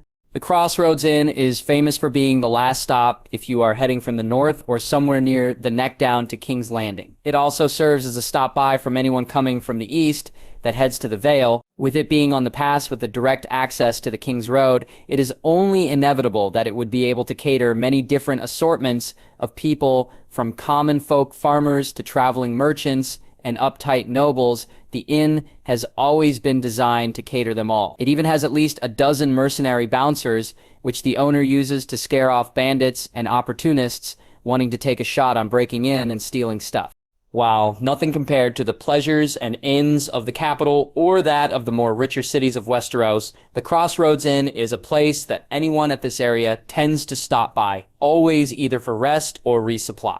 That is also why the royal party, with all its bling entourage, parks its butt juts outside the Crossroads Inn. Normally, after just heavily resupplying at the Twin Towers, the new outpost of Rivendell, where the ugly twins once stood, the large traveling group would have no need to resupply for a little while. However, traveling for days with a gloomy Lord of the North, who has the temperament of a zombie combined with that of a block of ice due to his worries, makes Robert want some company. Apparently not having a woman to fuck has given the unofficial whore gold mine in King's Landing massive blue balls. Cersei, of course, is no help, since she's guarding her cunt like a damned septa, as Robert so aptly calls it. Thus, after a long argument with his entourage and his new hand, who once more questions the wisdom of acquiescing to Robert's request to travel down south, it is decided that they stop by on the Crossroads Inn for Robert to recuperate. Of course, said recuperation is ongoing as a grimacing Ser Barristan and Jaime stands guard outside the king's door as he enjoyed his ongoing recuperation with 3 whores. The royal party, on the other hand, scattered on the field at the side of the Crossroads Inn, the different groups setting up their own pavilions and spaces. The largest, of course, of those groups belongs to the royal party, and that of Rivendell. Despite, after all, the closeness of Rivendell territory to the Crossroads Inn, the Death Dealers and the Blackguard in charge of Deliana are not taking any chances. They have learned their lesson on being caught off guard back at the north, after all. Thus, as per the king's wishes, the royal entourage will stay here for at least a day till Robert finishes recuperating before making the long leg back to King's Landing. while for everyone else, it is just a time of delay and relaxation. For Deliana, it is time for her to execute her revenge. No one damages something that she considers hers after all, and gets away with it. Lannister main camp tent. Tywin Lannister, not for the last time, massages his forehead as he watches one of his knights tutor the crown prince of the realm about the different houses that fall under the control of the Reach. A small scoff can be heard at the side of his table where said prince's sister is relaxing while eating one of those chocolate thingies that can only be found in Rivendell. Normally, Tywin would have reprimanded Myrcella if not for the fact that her actions are justified. For the past hour, Tywin has to listen on mistake after mistake from the future king of Westeros. Part of him basically wonders what in the world has that boy's mother been teaching him these past few years. What kind of king would mistake the banners of his own subjects? Tywin wonders to himself as he listens silently to another wrong answer from his grandson. It might sound amusing currently, but in the future, where he would be king, mistaking the banners of your subjects while holding court can cause unnecessary insults and enemies. Smaller enemies, after all, can group together to become larger problems if left unchecked. The Targaryen dynasty is proof to that. It seems that my decision to stay with the royal entourage is the right one, Tywin thought to himself as he holds back a grimace at another mistake of his grandson. It has come to his attention that in the process of securing the future of House Lannister and the Westerlands, he has been rather neglectful in his oversight on watching over the house's main asset, the future king of Westeros, his grandson. In a way, it does not fall under his set of responsibilities since it should have been Cersei's duty. Right now, however, as he observes his grandson, Tywin can only come to the horrible conclusion that his daughter horribly failed. Thus, once again, it comes to Tywin's hands to wipe clean the mistakes and stains of his daughter's stupidity. Kevin can run the Westerlands in the meantime while he set his personal house in order. Thankfully, not all of Cersei's children are useless, thought Tywin sighed, glancing at his granddaughter, sewing what it seems to be a purple translucent shawl with the insignia of Rivendell on it. Tywin has to admit that his initial misgivings about Myrcella is unfounded. He can still recall being skeptical about it, the day when he decided first to send her out for fostering and being the only tie that his house would have on Rivendell. Fostering, after all, while being a great way of building trusts and friendships, is not as foolproof as arranged marriages. Her granddaughter has proven him wrong. Not only is there peace and plenty between the Westerlands and Rivendell, but the ties between the two are rock solid due to the closeness of Myrcella and that of Deliana Tully. Between her and his management of the Westerlands, Tywin is confident that he would be able to create an alliance of strength that would encompass generations. The sound of men screaming outside, however, breaks Tywin out of his musings quickly. Tywin was a veteran of battle, having participated in the Greyjoy Rebellion. He was there when the king's ship was attacked, and he had to fight for his life. That is why he is standing ramrod straight right now, bright roar unsheathed in his hand. One can never truly forget the sounds of the dead and dying in the din of battle. That sound he is hearing once again outside just his tent. His instinct is apparently right, for his granddaughter is also acting the same, a dagger mysteriously coming out of somewhere in her dress, appearing now in her hand as she is standing and looking worriedly outside. With a nod of his head, the red cloaks inside his tent are also in action, drawing their own weapons and starting to move to the entrance flaps of his tent. They barely manage to take 2 steps, however, when, without warning, a ragged, dirty-looking man covered in soot roars inside with a falchion in his hands. Before the guards can even react at the unwanted visitor, the former roars and swings his falchion at the nearest target, the knight tutoring his grandson. The man, unarmed and out of his armor, is completely defenseless, as the quick attack disembowels him, spilling his guts all over his student. The next few seconds are fast as far as Tywin can see. The prince screeches like a banshee in fright, seeing that he is covered in guts and intestines even as unknown person readies to finish him off. He pauses, however, without warning as he croaked once or twice before falling on the ground, unmoving like a statue, courtesy of a hairpin with a lion gold design stabbing where his heart would be. Every eye turns at the princess, who is ripping the dress skirt below her knees to free her legs and remove the cumbersome silk. She wordlessly picks up the falchion of the fallen enemy before turning to all of them, minus the now fainted Joffrey. "What are you all waiting for? Let's go," she calls out, before turning outside and running with a battle cry that clearly depicts House Lannister's house words of, "Hear me roar!" For some reason, Tywin knows that he should be annoyed and disappointed that his granddaughter is not acting ladylike and perfect. Yet for some reason, he cannot help but feel prouder of the person she has become. His legacy. Main camp, Royal Side. It is complete pandemonium. 1 second, the camp is bored and tired as hell in readiness for the evening meal. The next thing anyone knows, screaming men painted in white and ash are jumping from every blade of leaf and rock, wielding makeshift weapons, attacking every living thing that they could get their hands. Suffice it to say that the defenders are completely unprepared. They have been expecting, after all, a few hours of boredom, maybe until dawn when the king is finished with his blue balls before heading back to King's Landing. An attack this close to Rivendell is completely unheard of and unnatural. That is why Robert is moving right now, angrily after having his fun time cut off quite early when 3 arrows pierce his tent, cutting through the thin fabric easily. The whore that has been riding him is dead when an arrow pierced her by the side on the throat. Robert is lucky that he is under, else he might have resembled a skewered pig. Now he is shirtless, covered in sweat, and terribly angry as he marches outside the flaps of his tent to where fighting is everywhere. Normally Robert is someone who enjoyed a good fight. The sudden cut-off from his fun time, however, has dampened his cheery mood, and he wants nothing more than to crack the skulls open of every one of these bastards. Your Grace. The sudden sound of one of his Baratheon guards makes Robert turn wonder. Why the man is shouting when he suddenly pushes Robert to the side just in time for a spear to come flying out of nowhere and lands on the man's chest. Bastard! Robert roars, grunting to his feet, pulling a cooking pot from the ground and hurling it at the killer, cracking his skull via impact from the steel utensil. Your Grace! Your Grace!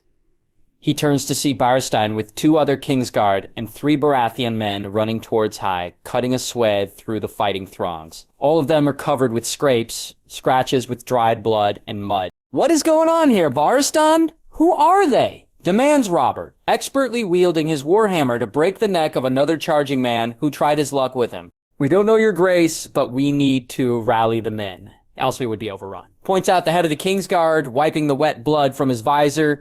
Robert just grunts as he takes in the current scenario. Whomever their attacker is seems to have managed to get the jump on them. The entire camp is in pandemonium as it is each man to himself. However, a small group of Baratheon knights have been able to form a loose perimeter surrounding Robert's tent. It is probably the only reason why Robert has not been dogpiled and stabbed to death.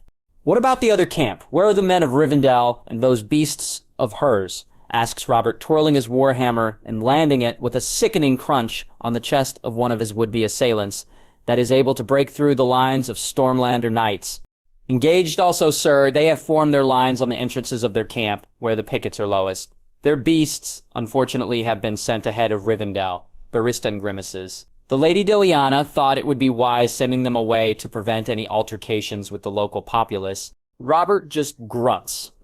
While wise in the decision of hers to prevent conflict, he would have laughed to have their presence right now. Either way, with his fucking disturbed, Robert would make do with fighting and get his blood pumping. Raising his warhammer above his head, Robert shouts off the time-honored classic Baratheon war cry. Let's get him in before bull rushing in with his guards behind him. A couple of stones throw away from the main camp. Jaime knows that he's not just good with a sword. No, he is very good. However, no matter what an expert swordsman you are, one has to consider the odds of being dead when facing 4 to 10 guys aiming for your head. Jaime parries another 2 lunges of these unknown assailants of his, with the third nearly piercing his ribs, if not for the armor plate he is wearing. As it is, though, he grunts as he can feel the attack bruise him inside. Countering with his pommel, Jaime's next few seconds are a whirl of metal as he blocks, parries, and counters the knives, dirks, and spears of his assailants. It was supposed to not to happen like this. 1 second, everything is fine with him setting up the privacy tent for him and Cersei. With the Fat King dealing with his blue balls problem, and the camp setting up things for the afternoon and dinner meal, it would be the perfect excuse where he can be with Cersei in private with no one the wiser. Instead, dirty bandits appear without warning, assailing the entire camp. It is a total fuck-up, and one that even Jaime does not expect. This close, after all, to the famous inn and right smack dab at the King's Road, it would be stupid for bandits to attack knights. After all, or worse, members of the Silver Wings Order can be patrolling or traveling. Many an ill-equipped bandit have met their end with the swords of well-equipped elites of Westeros. Thus why Jaime is almost literally caught with his pants down.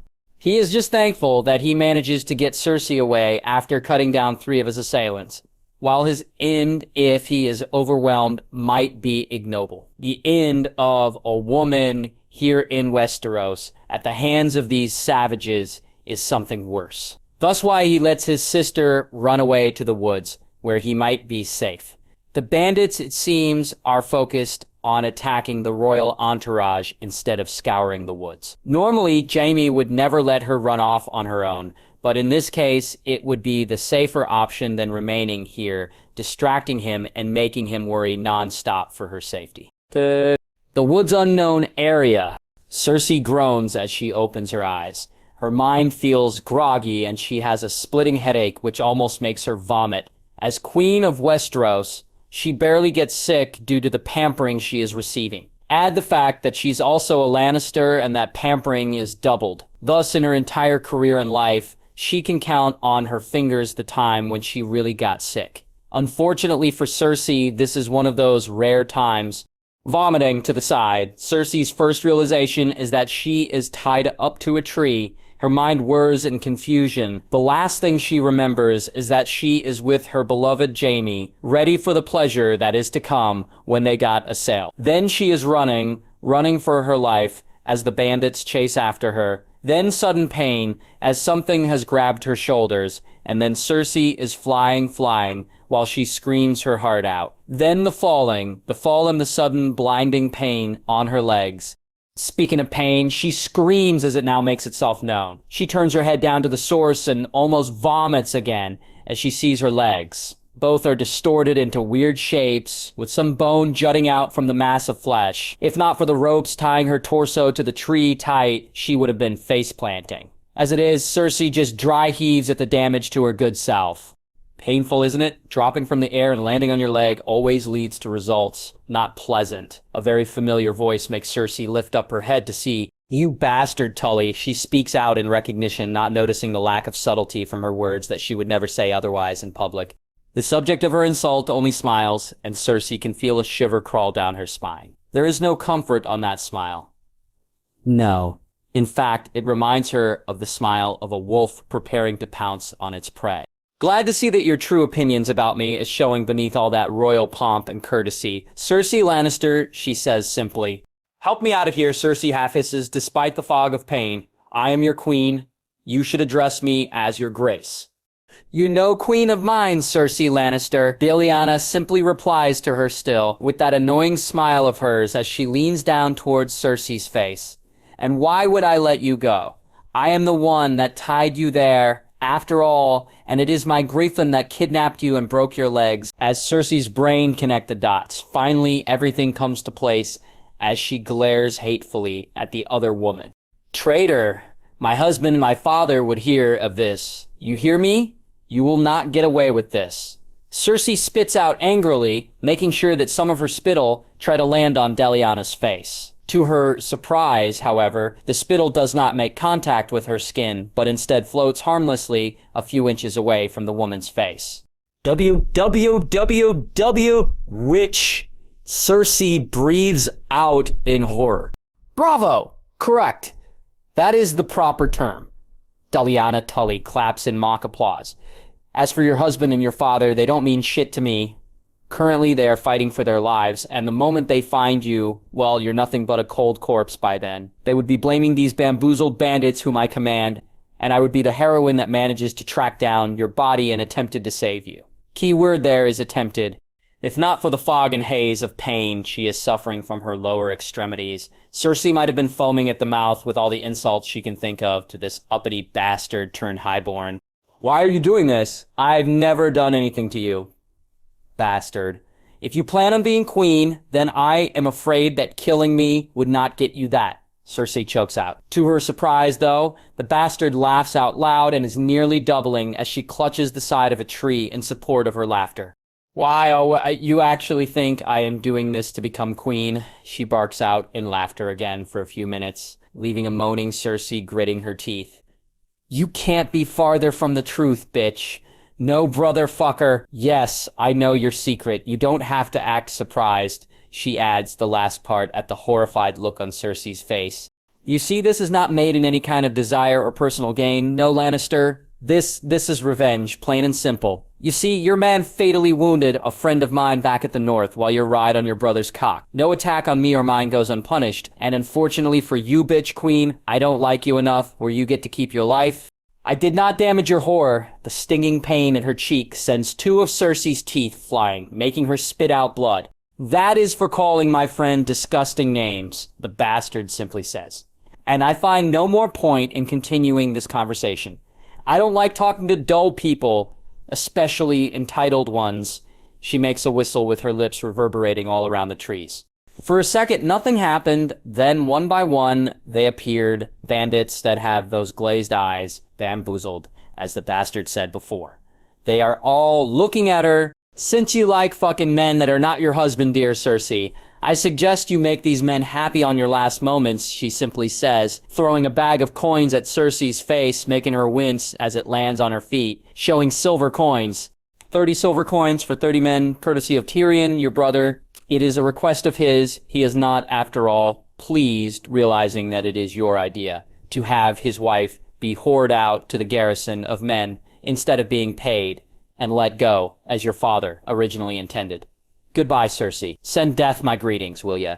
Cersei only screams, and screams as the bandits slowly surround her. She is surprised, however, when they pause before making a space where she can see Deliana Tully is looking back at her. For a split second, Cersei is relieved, believing that the other woman might have changed her mind at the last second and stop her from getting this horrible fate.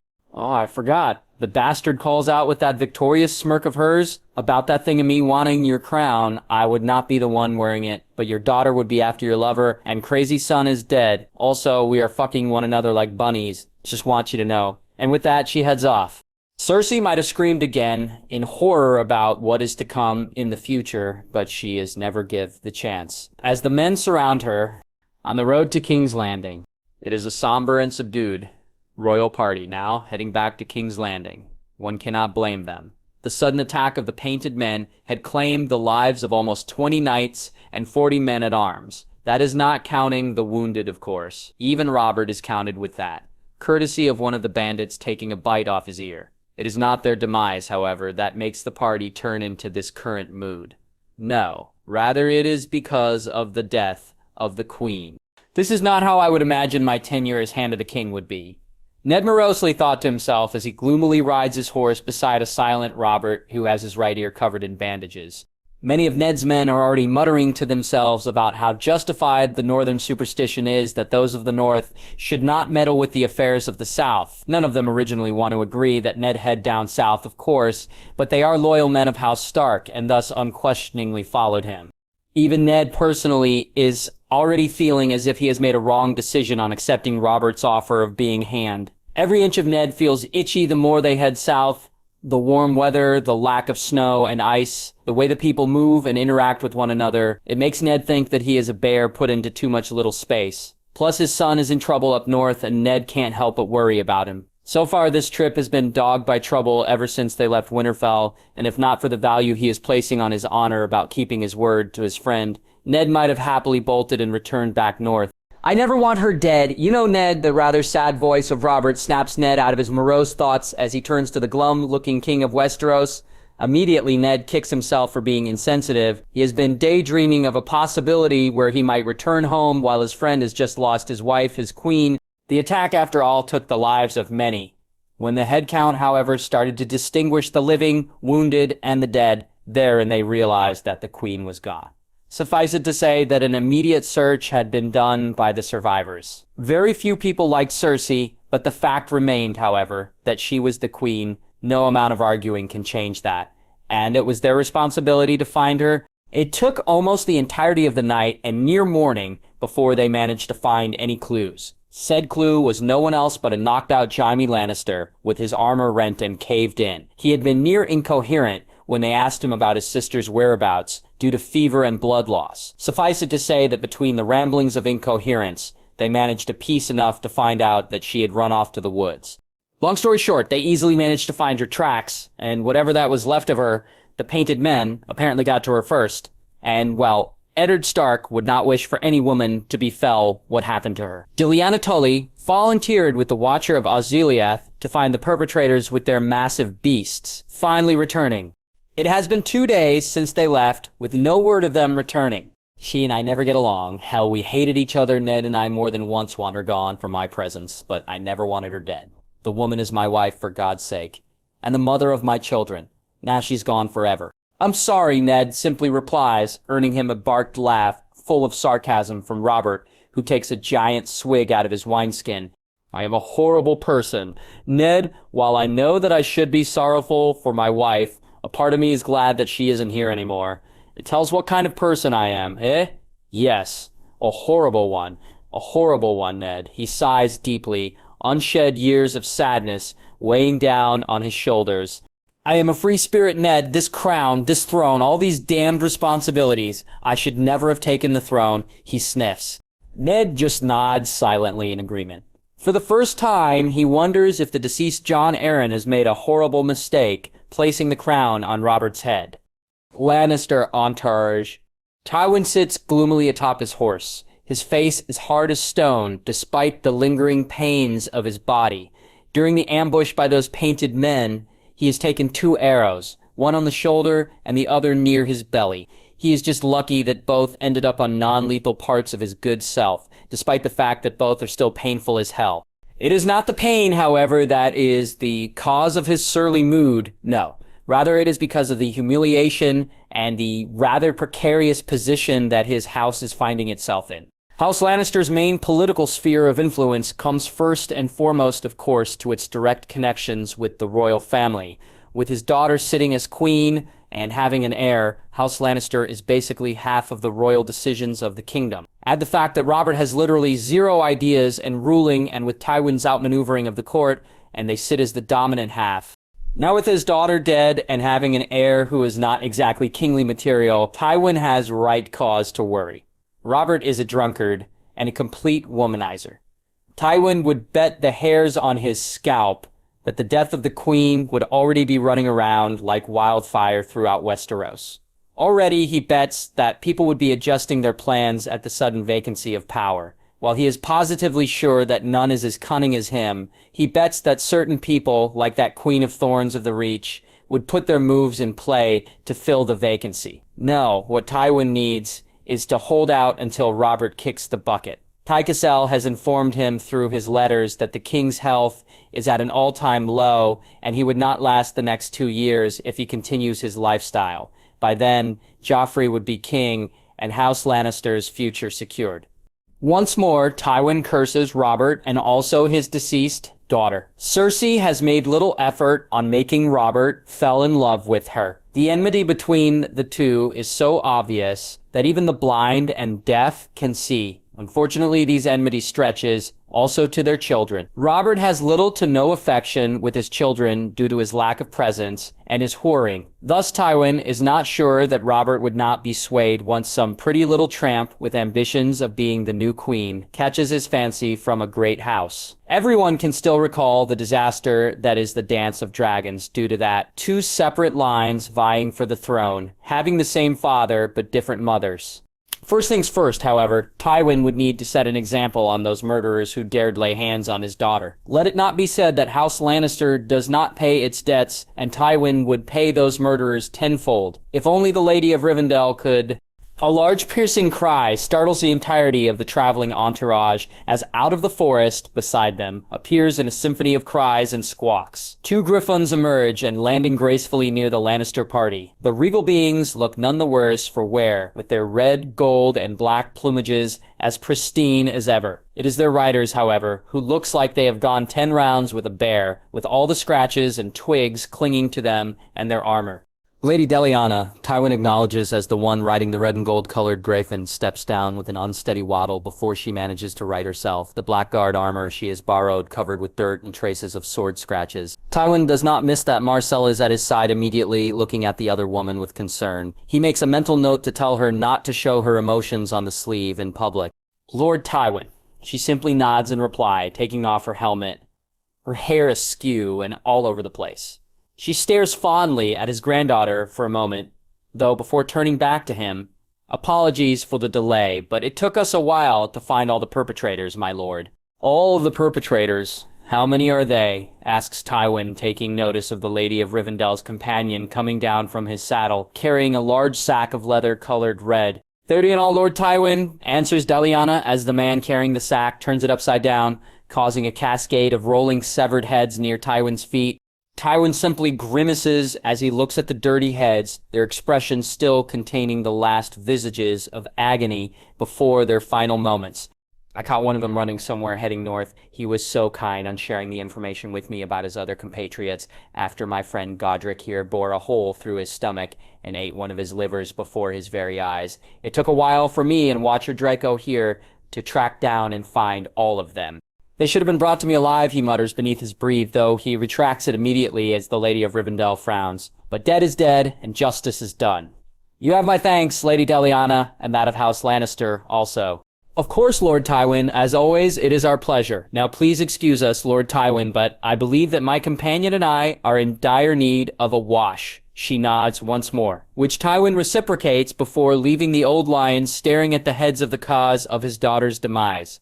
He has to admit that his future daughter-in-law is rather capable, while a rather large part of him is rather displeased that she is not in any subservient to him. The opposite portion feels rather pleased. Deliana Tully is no pushover, and very capable. Unlike him, though, it seems that she is well balanced on being ruthless. And loved. It is an admiring trait, Tywin has to admit. She would make a good partner for Marcella. He mentally grimaces inside, though, despite the logic and practicability that his brain reasons out. Part of him is still rather in disagreement about Marcella's choice of partner. It would be a scandal throughout the continent, and beyond. It is a scandal that they would endure, though, thanks to Deliana Tully's wealth and reputation. Speaking of which, Tywin forces his attention back at the heads before whistling to his personal guard to round them up. Put him on spikes all across the Golden Road, he barks out to the silent affirmation of his men. No one would dare come across House Lannister and not pay the price for their actions. Tywin would be deviating from his original plan on heading down to King's Landing and making sure that his grandson learns how to be a king properly and prevent the Mad King version 2.0.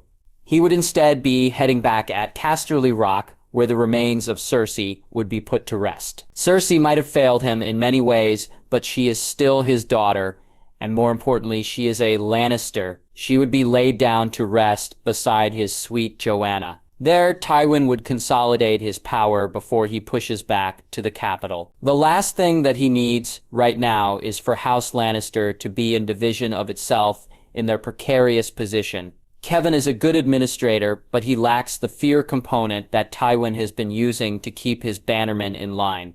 He grimaces as he realizes that the only people keeping an eye on his grandson and House Lannister's future is a drunkard king and his son, who has no sense of responsibility in Tywin's opinion. Still, this is the piece of Cybus he has been dealt with, and Tywin would make sure that he emerged the victor.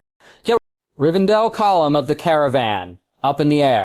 The screeching of Godric can be heard as his mighty wings flaps in powerful gusts of wind that embodies his entire strength and power. At his back, his two riders only laughs at his antics, before settling down as he levels out. Normally, Godric would never let anyone dare ride him other than his rider. However, the other fleshy two legs smells a lot like his rider, that he allows it for now. Anyone else trying this with him and they would go splat before they can even scream out in fear. Black and dark red hair flying behind her. Deliana smiles as Marcella wraps her arms around her waist. Despite the coats they are wearing, she can sense her warmth fully like a fluffy blanket. She can feel her chin resting on her shoulders as the other young woman gives off a sigh of content. You know I can stay this way forever, Dilia. The freedom of the sky, where no one can touch us, and we can be ourselves, where we don't have to put on masks to portray ourselves on the world. I'm pretty sure that we can be ourselves at Rivendell, no problem, Sella points out, Deliana before yelping as the other girl pokes her at the side of her hip. You could have fooled me more. Don't forget that when you are walking on your precious halls, you are strutting like a male peacock in full display, accuses Marcella. I do not strut. Oh yes, you do. Marcella simply laughs at the offended tone that Deliana is using. You are all prime and proper as your subjects kowtowed to you. Oh, chosen one. Deliana simply huffs. In a way, she knows Marcella is right. She lives for the praise. That is why she tends to tour around Rivendell and its occupied territories. She has not forgotten her original purpose after all, that the name of Deliana the Great be heard from one end of Planetos to the other. Maybe a little bit, she finally admits, much to the amusement of her companion, who settles on making use of Deliana's body, like a comfortable pillow, as they fly in companionable silence. You know, Sella, we never talked about your mother. You know, Deliana finally points out. She can feel the tightening on her hips, though, which speaks much about the opinion of Marcella on the subject. Are you alright with her passing? For a minute, Marcella does not answer before she finally sighs in sad resignation, placing her head sideward at the flat of Deliana's back. She does not care for me, you know? Not in the way that I would have wanted, at least. Deliana does not need to turn to see the tears coming from her eyes. It is always Joffrey this, Joffrey that. Did you know that during the Grand Tourney when I was shot, she didn't even visit me once? What kind of mother would not visit her daughter who had a crossbow bolt somewhere near her jugular? So when Amelia managed to bandage me up enough, I tried to find her, and there I see her cooing over the fingers of my brother who shot the very arrow at me. Deliana listens as she gives off a mirthless laugh. Apparently he manages to get a splinter from his crossbow bolt on his thumb, and there she is, attending to him as if he has won some great battle and returned the conquering hero. I might have been happy to ignore her and them the rest of my life, but then their actions hurt Yasmina, her, you, Amelia, and Ray. I have always viewed as family. You're all my best friends, and you cared for me. I would sacrifice the world to protect all of you if it comes to it. So the answer to your question is yes and no, Delia. I am saddened by the fact that I indeed lost the woman who gave birth to me. At the same time, I am glad that she has passed away. Whoever my mother is fucking with, I know that she would rather keep it secret, and the fastest way that she can do that is getting rid of Yasmina, once she hears that she manages to recover. You've already heard the news from the North, Delia, about the attempted assassination of Bran. It might have succeeded if not for the presence of Ray there, so while I'm sad, a part of me is also relieved. I know my mother best of all, and I know that she would not stop until she achieved her goals. I see. Deliana simply sighs before leaning back to Marcella fully, closing her eyes in the process. Remind me to pay more attention to you in the next few days. Marcella only laughs at that as she coils her fingers on the long hair of her lover. Of course I will. You are my betrothed after all. It is your solemn duty to attend to the needs of your future wife. I'm pretty sure that I have been attending to your needs very well, my princess. Deliana purrs, in response quite glad as she turns to see the cherry-red face of Marcella. Oh, shut it, you. Even as she laughs, Deliana can't help but feel excitement as they draw near to the capital. She's pretty sure that she would be in the center of the chaos. Robert, after all, would go on with his plan to make Marcella queen. What a glorious opportunity it would be for Deliana the Great. Lannister wagon. Joffrey Baratheon has always lived a sheltered life. Being the crown prince of the Seven Kingdoms, he has been living in luxury and plenty. Ever since he can remember, his mother has always been there to watch over him, to repeatedly tell him that he would be king, and that he would do great things. Now, for the first time in his life, his mother is absent, killed by brigands and bandits. The peasants that they are. Now he is unsure about what he is supposed to do, what direction to take. His mother has always been there to tell him, and Joffrey obediently followed. Now with her gone, the stern but powerful guide of his life are gone. Normally Joffrey would have wept for her absence, but he is a lion, as his mother always said, and a future king. Lions don't cry for dead women, not even for his mother. Still, with a lack of options, Joffrey turned to the only source he can, his father. And of course, Robert being Robert. He is happily snubbed in favor of that barbarian in the north he has named as Hand. Joffrey has never felt so humiliated, being tossed off like a sack of unwanted manure. Personally, he does not like the new Hand.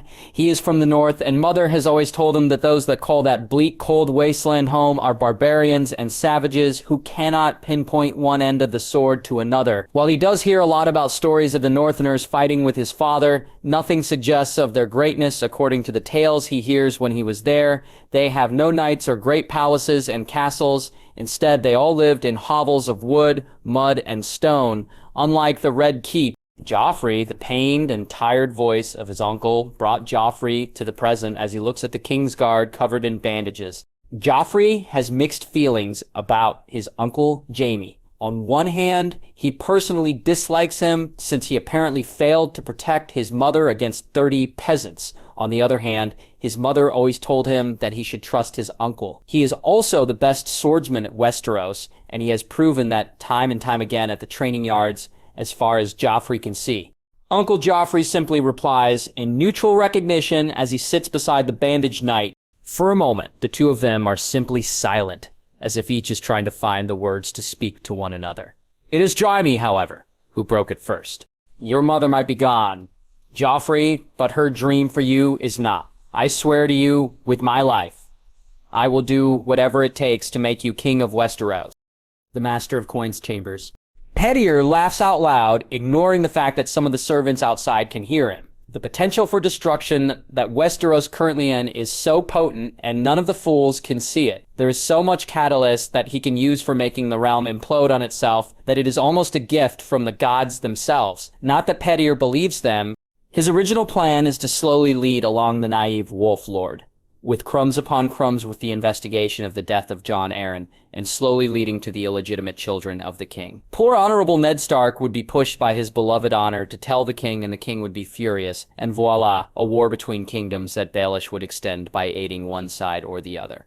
Now, however, this new golden opportunity is something that Baelish would fully take advantage of, for this is better than anything he can dare conceive. Tywin Lannister, for all his paranoia and guile, never expected that one of his personal red cloaks is an informant who owes a lot of money to one of Baelish's brothels. In return for his information, a little information here and there is all that Baelish asked. Lo and behold, a scandal between the Lady of Rivendell and the Princess of the Realm. Something that would definitely reignite the War of the Faith the third time if Baelish leaks it out. It would be disastrous for the recovering House Lannister and the vaunted newest kingdom of Westeros.